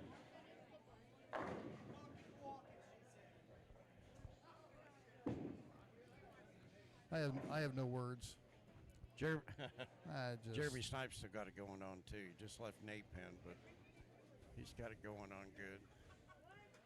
He was working on 270 pace, so that'd be bring him down to 250 something, but wasn't like he didn't throw it good. So. Well, scores. I'll tell you what, B squad could take over. I think they are getting ready to. They're about ready to take over on Game 7. Yep, I agree. There he is. Yep. You never know what two teams are going to do for you if you can salvage. Oh yeah, big time. Big time.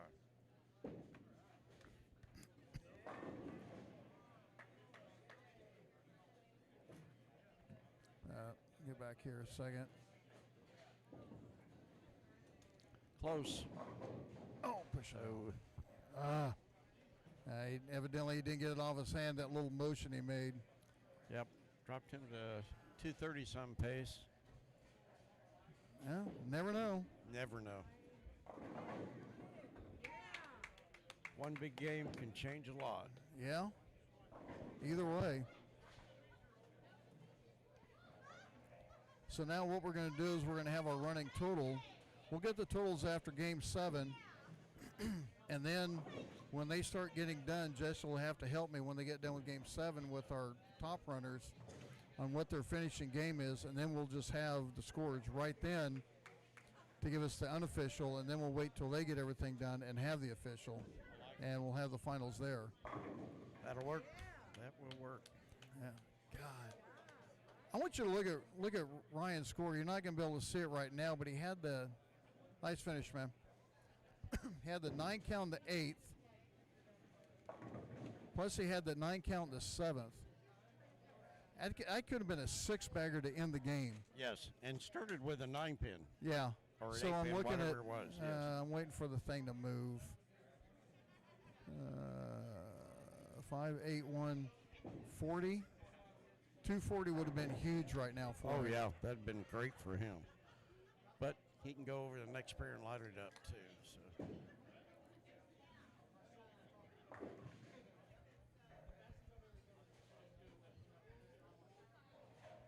All righty, so we're getting ready for game 8, our last game of qualifying. Last game of qualifying here for the 2026 St. Joe USBC Masters. Oh, get this. Talking about use of bowling equipment. Okay. So, I love the Strike Force shoes. They're just soft Gotcha. enough where you put them on, you don't have to break them in or anything. Right. It's not like Right. the SSTs. I still like the 3Gs, but to me they're still just a bit stiff. So I finally found the shoes that I wanted, got those in, and they were a bit tight. So what I did was I took the sole out of my other Strike Force that I've been using that I'm replacing, took the soles out of my new ones and put the old ones in the new ones. Fits perfect. Sweet. Well, I just gotten these shoes. Yeah. Okay. Sole support was absolutely terrible. Just nothing to them. All of a sudden I'm going, hey. So I pulled the soles out of these, and I put those ones out of the new Strike Force. So I put them in here. They're freaking heaven. Hey. All for one and one for all. Come on, man. Thanks, Anthony. Good Lord. You know, I did get told that I have a running tab on the USBC account at the counter. I got told I do have a running account tab at, so I can get my own, but just a thought would have been nice. It would. He thought about buying you one and said, nah. I'm good. I don't do. I got a CDL, so I can't do that. I kind of watch out for it. Not that I'm a lightweight, but it's like, yeah. Ooh, almost picked up the Grease Church. I actually left that this morning, Ryan, and picked up the 4, 6, 10 of the Greek Church. Did you? And I can honestly say I've never done that before. I didn't see who it was, but they picked up the 6, 7, 9, 10, but the 4. All but the 4. All but the 4. Done that a few times. I've never made the 4, 6, 10. And I did slide the 6 into the 4. Who? Which one? I saw someone make the 4, 6. Can't remember that Tim was with it, but I saw someone make 4, 6, and they made on the right, and they just had enough to push it over, and the head bounced off and went over. All right, so some guys are starting up game 8. Yes.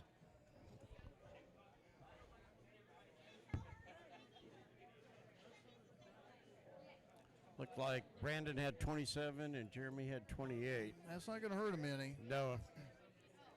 Sure would have liked to have that 50, though.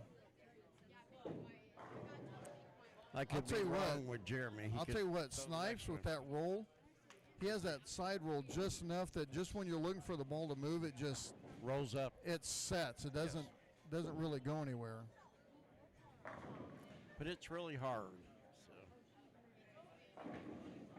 Willem Myers, I'm kind of surprised that he's fallen out of the top 8 because watching Kessler he's basically the same area where Kessler was, but Kessler was using he was using the physics blackout, I think. Myers is using the Road Warrior, and the Road Warrior is a little bit cleaner.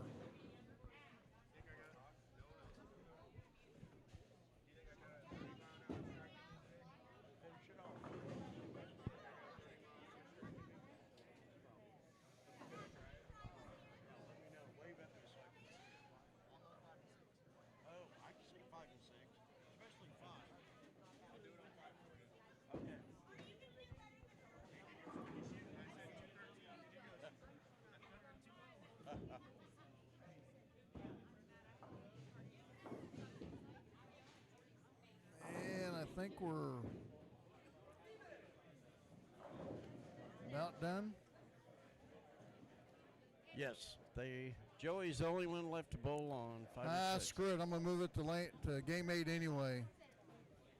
We'll say Joey's bowling pretty good this game. Goodale's on the run. Yes. So Manini, his last 3 games goes 24, 38, 26. Goodale so far, his last 2 has been 38, 68. There's a difference. And plus he had, what did he have over here? So 68 whatever. So he's going to finish. I think he had 46 or 7, something like that. Yeah, He's may finishing strong. He might be number 1 seed.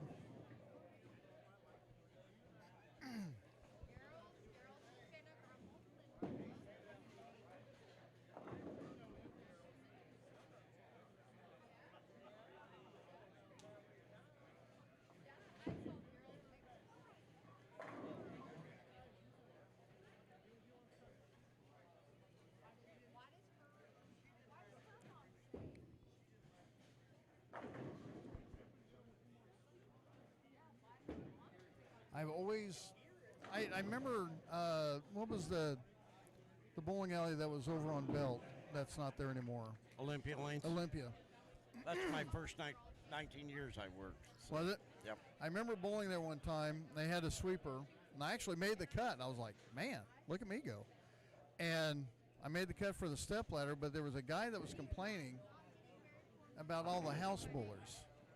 8-game qualifying, and he's complaining about the house bowlers after 2.5 games. That's I go, wait a minute. I go, what are you complaining about? Oh, all these house bowlers coming in, they're doing this and that, and they're running over everybody and stuff. I go, wait till about game 5, 6, 7. Come talk to me and let me know how the house bowlers are doing. He never did come back to me after game 6 and 7. I don't blame him. Because the house shot was gone. He found out he was one of those house bowlers. I'm like, you worry about it, and he goes, well, what do you mean? I go, house bowlers are 3-game averages. If you don't bowl any tournaments, are 3-game averages. I go, everything gets separated, game 5, 6, 7, 8.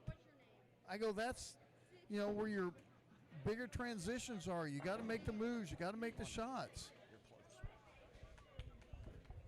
And it was like, you gotta think about it once in a while. Oh, yeah. Sometimes people just don't get it.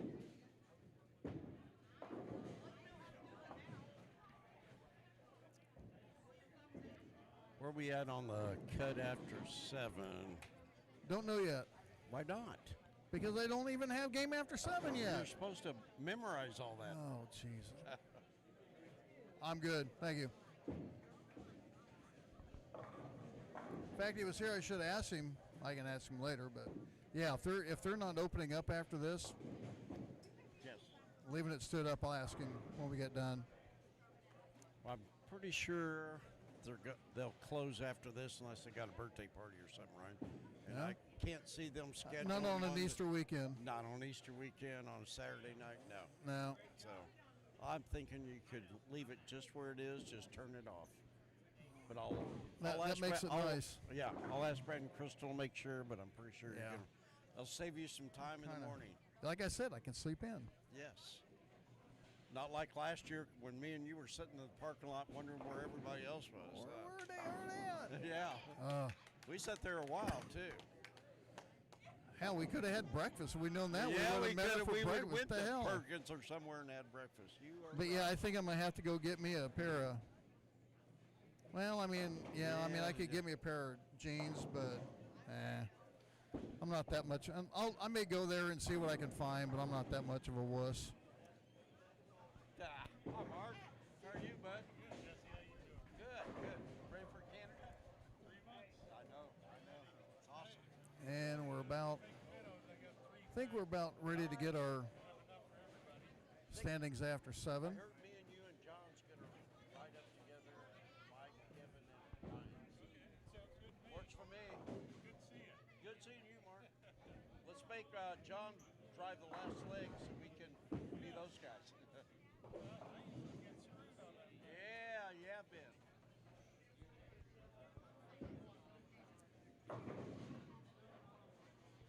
What?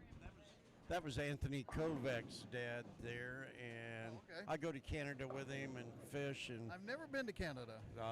we do a fly-in. Ryan, that is, you talk about a guy's trip. That's Oh, I bet. oh man, Cabin and everything? Cabin. You land on the lake shores. No. The cabin, we're the only ones there. Oh, dude, don't even need a passport or nothing. No one checks Well, on you. no, you got to have a passport to get across the border, but after I that, fly over the damn thing. You're on the plane, for God's sakes. People do it all the time. I get it. But man, I'm going lake to lake. That's all I'm doing. You don't need to worry about me. it's pretty cool. Really, really enjoy that. Always come back smiling after that trip. You mean you actually need a passport to go to another country? Yeah, well. Wow, kinda. imagine that. She's gonna ask you here in a minute. She's gonna ask me in a minute. I'll Yeah. get it figured out here. Dave Gooddale, 1704. He is 9 back Yep. of Brian Manini. Yep. And Jeremy Snipes up to second at 156. Really? 14? No. 304. 256 is Jeremy Snipes. Aaron Larson at 221. And then you have a big drop off to Ryan Brown at 150 or 188. 180 is Kovac, and Sherlock is 169. Let me get these figured out real quick. Gotcha. You know what? I'm going to do it this way now real quick. So after 7,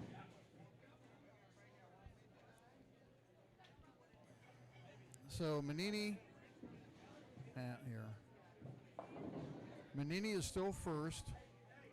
9 hit a goodie. Gooddale is 9 back. Second is Dakota Kessler. No, third. Third is Dakota Kessler. Jeremy went around him, didn't he? Fourth, nope, No, you're right. he's 56. Oh, actually, Dustin Dustin Adams is 5th. Where am I at? No, he's 4th.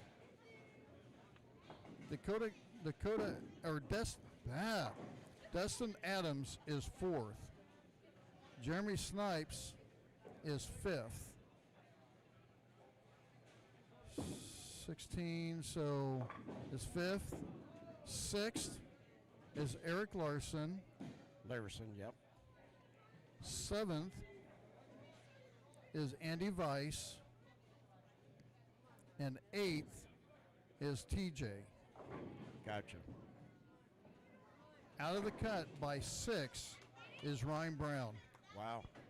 Tell me 8 pins and 9 pins don't matter. Yes, they do, don't they? So right now the cut is 194, and that means went up 33. Wow. For the cut. So got you can let her know it's 194. 194. Well, I don't see her, so.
Here's an interesting deal that I just saw. What's that? I said that T.J. Pendergrass, Peeper Gertis, I got Peter you. Gertis, I mean, Yep. is 8th. His last game was 202, and it brought him out of the cut. I thought so. Yeah, he goes 202, and it dropped him down a bunch. That last game hurt him. So right now, did you give her the cut number? No, she never came back for it. Well, what the heck? I waved at her, Ryan. But Evidently, you're not waving hard enough, son. I know. I talked louder. But So taking a look at the top 6 scores, had a couple 58s. See a 49 and a 46.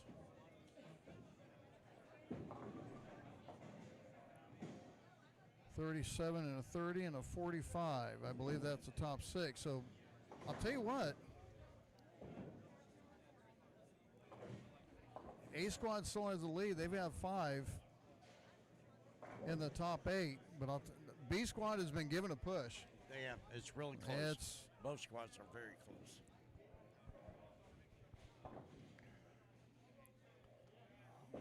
and taking a look at what we say 33, so cut 90, 33 would be 61. So 61 would be Dennis Sherlock, Anthony Kovac, and Ryan Brown. If you want to extend a little bit, Brandon at 256. Well, the one that's really got a good game going Well, out of that group Looking at Leibel, he had the front 3, and then he goes open. And that would have been huge if he could have kept. He's got to go. Now he has to sheet for 260. Dennis Sherlock can shoot 58 if he strikes those first 2 in the 10th. So That'd get him a 327. That'd be stout.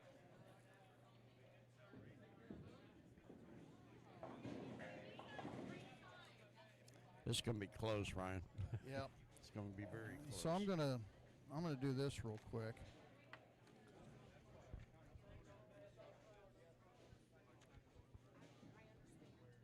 Get it.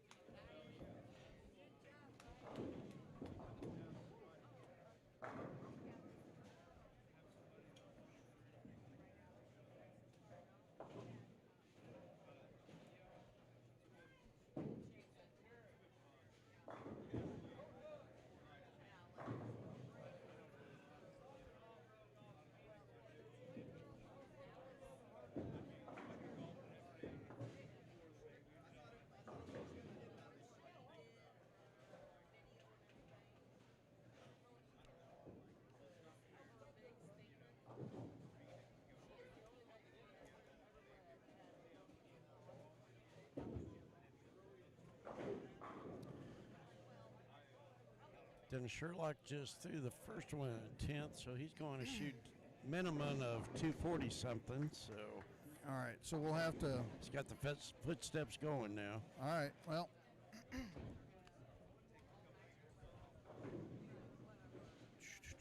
So.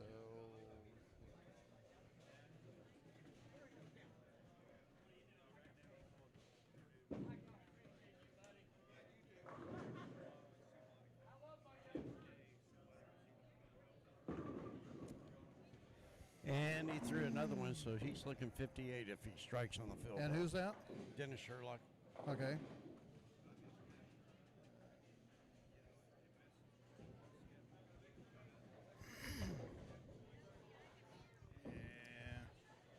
Bowling Dare.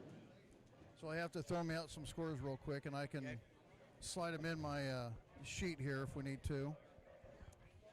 Dennis is the only one I've seen done that's in contention anyway. And he shot 55. 55. 55.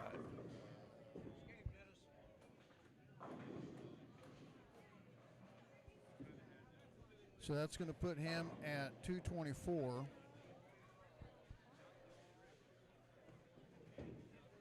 Oh, I think Ed Whitley was 227, so he should have struck that last ball, huh? Yeah. So 3 off. We got Aaron Larison with What did he shoot? 250. 5. Okay. Aaron Larison had 209. He finished 209. Yes.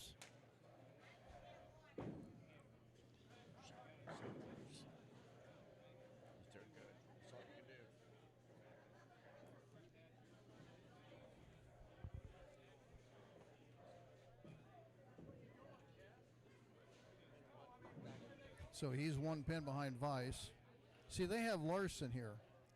Slaverson, but yeah, he just bowled the 209. No, but they have his name Larson. Is it You're Larson? right. No wonder you kept calling him Larson. I'm reading, dude. Yes, What's yes, going I you did go not to? see that. There's an I in that. It's Larison. There's an I in his name.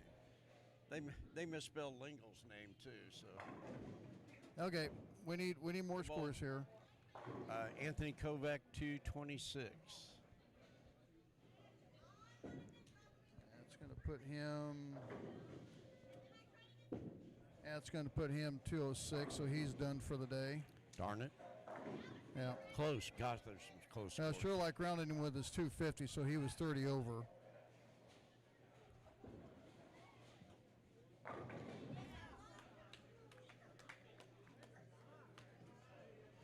So he's out. Ryan Brown's bowling. Got 279. 8 game going this one. Does he? Yes. Go, son. He go. needed some love. He wasn't getting it anymore. Oh, man. He's accumulating all at once. Yes.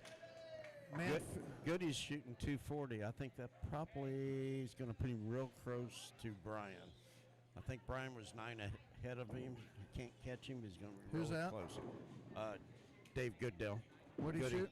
Well, he's shooting 247. 44 if he strikes. Okay. And Well, that's gonna put him lead. does that put him around it? That's gonna round him. That'll work. Pretty solid day. 37, 45, 47, 32, 38, 68, 37, That's a pretty good day. 44. I'll take that every Pretty good day. And it is 44. Yeah, nice job. 244. That will put him 348. New leader.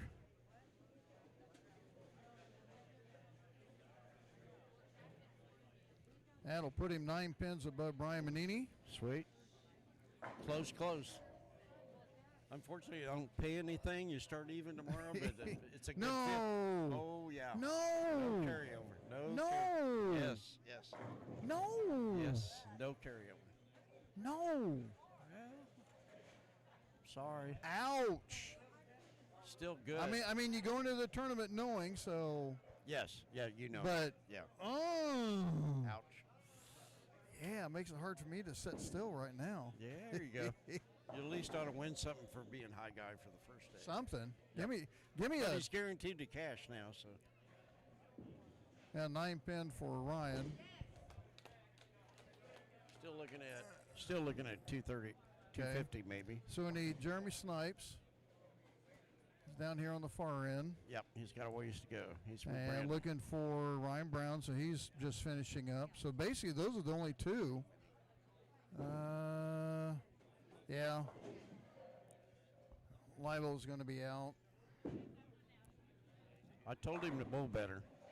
Well, I told him to keep bowling over here, and evidently that was the wrong thing to do. He must be Confused. ambidextrous. Yes, and you misunderstood.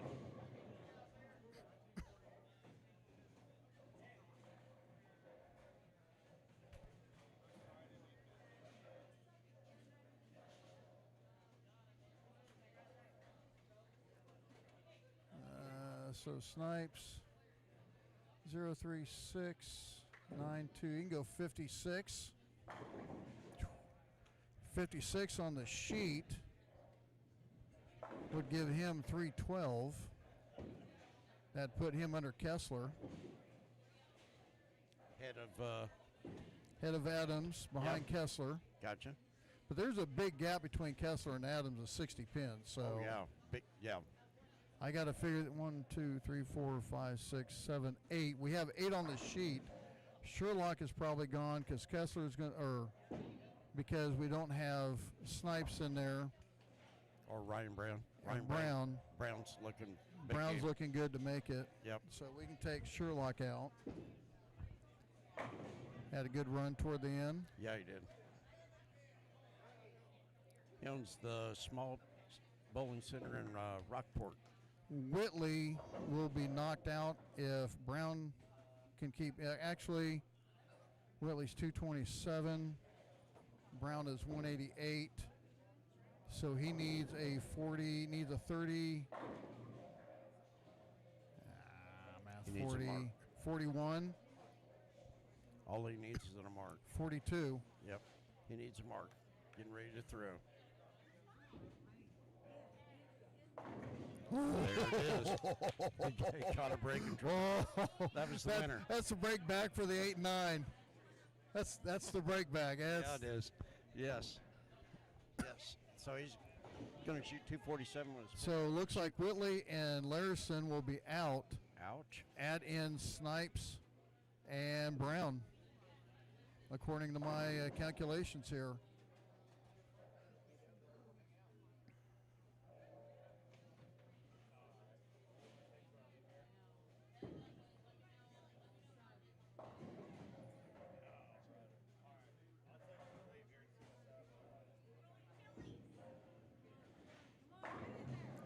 Go ahead. Woo! Hey, that's okay.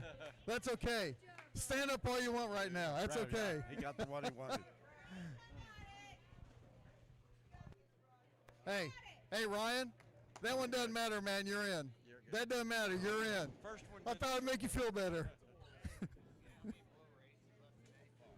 That's three. That's three in the last 3 games. And then he goes 8 over here, and then the 8 over there. He's throwing it well. So Brown finishes 246.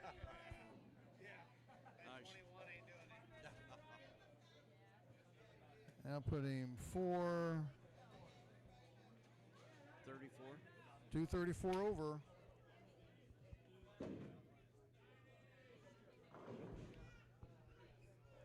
So that's going to knock Whitley out. And we have Snipes to find out where he's going to be. He is on 7 and 8. Yep.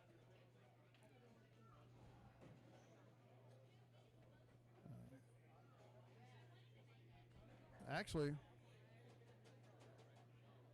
yeah, Larison's in at 230. You know, I thought he was well. Larison is 230, Weiss at 31, Brown at 34, Adams at 57, Kessler 317, Manini 339, and Goodale at 348. Plus Jeremy. Plus, we're waiting on Snipes to find out where he's at. But I mean, that's just where I'm at now. Right. And that's 7. Cool.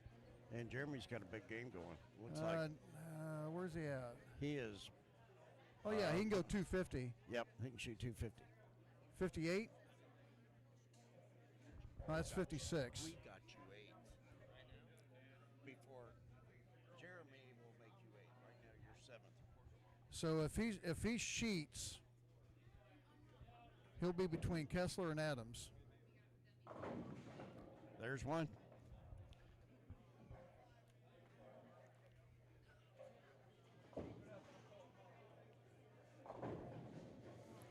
It's always fun when you get the last squad, last qualifying, fire. get to the last game. Yes. You got stuff moving all over the place. Yes.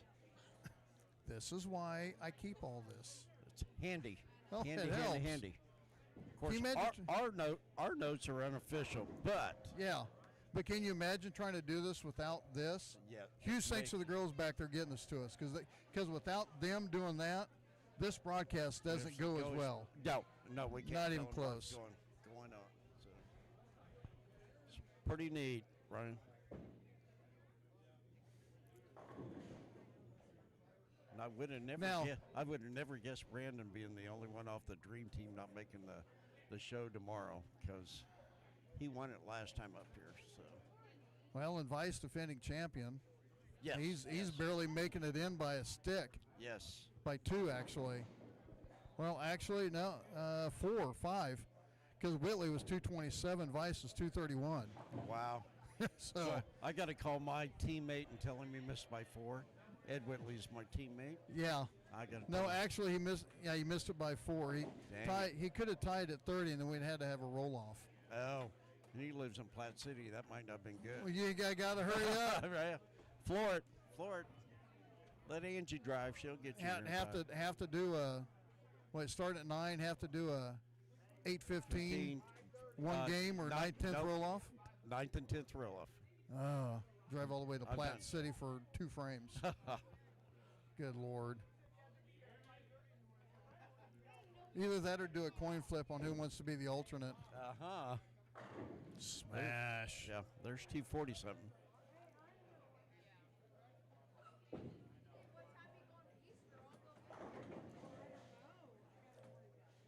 This has been fun. It has been. And again, I got to thank you and Bill. you and Joey for Oh yeah, we enjoy asking me having to you. do this, and Yes. whoever said yes, we can utilize the guy. Yes. I appreciate it. This has been hey. That- All I was going to do is be sitting around the house anyway. There you go. And Oh. Come on,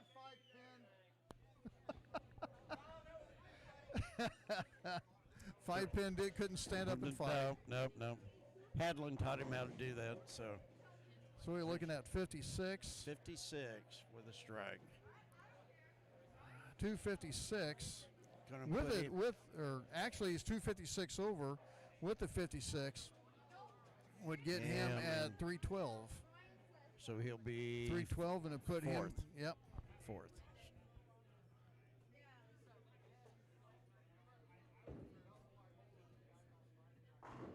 Well, he did that. 256. So your unofficial Top standings, top 8 for tomorrow's step ladder round robin match play. Dave Goodale at 348 over.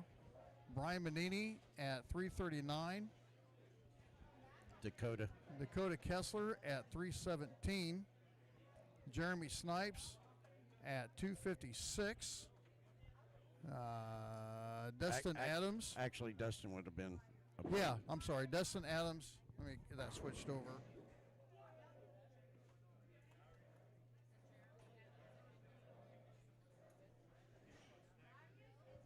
So Dustin Adams at 257. Jeremy Snipes at 256. Ryan Brown 234. Vice. I can't remember these names. Andy Vice at 231. And Aaron Larison 230. at 230. Does that make Ed Whitley the? That makes Whitley the alternate at 227. Wow. Close. And do we wait for the official? That's up to you. Let's wait for the official, Official. just to be sure. Gotcha. In fact, I am going to exit both of these. And I'm going to find out if you can leave your stuff up all night. in fact, I'll go talk to him real quick. Yeah, we'll wait.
All right, Ryan Ragland back with you with the 2026 St. Joe, Missouri USBC Masters, and we're going to go ahead and end the broadcast. Doesn't seem to be too much discrepancy. Everything I've looked at kind of confirms what we have.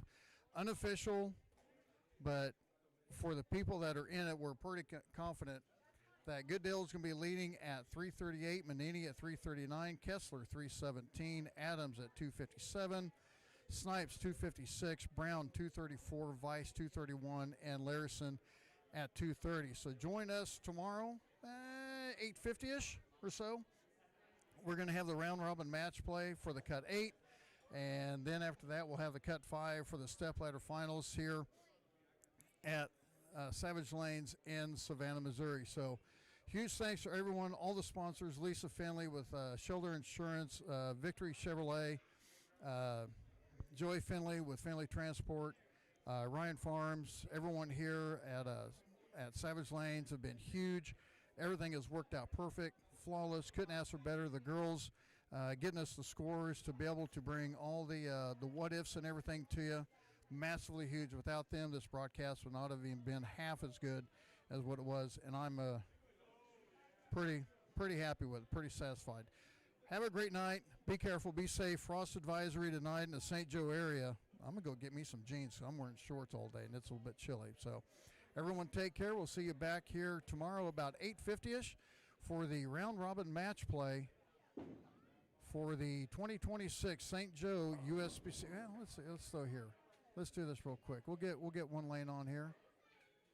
There we go. We got a youngster throwing the ball real quick. Take care. We will see you about 8:50 back here at Savage Lanes and Savannah, Missouri for the 2026 St. Joe USBC Masters.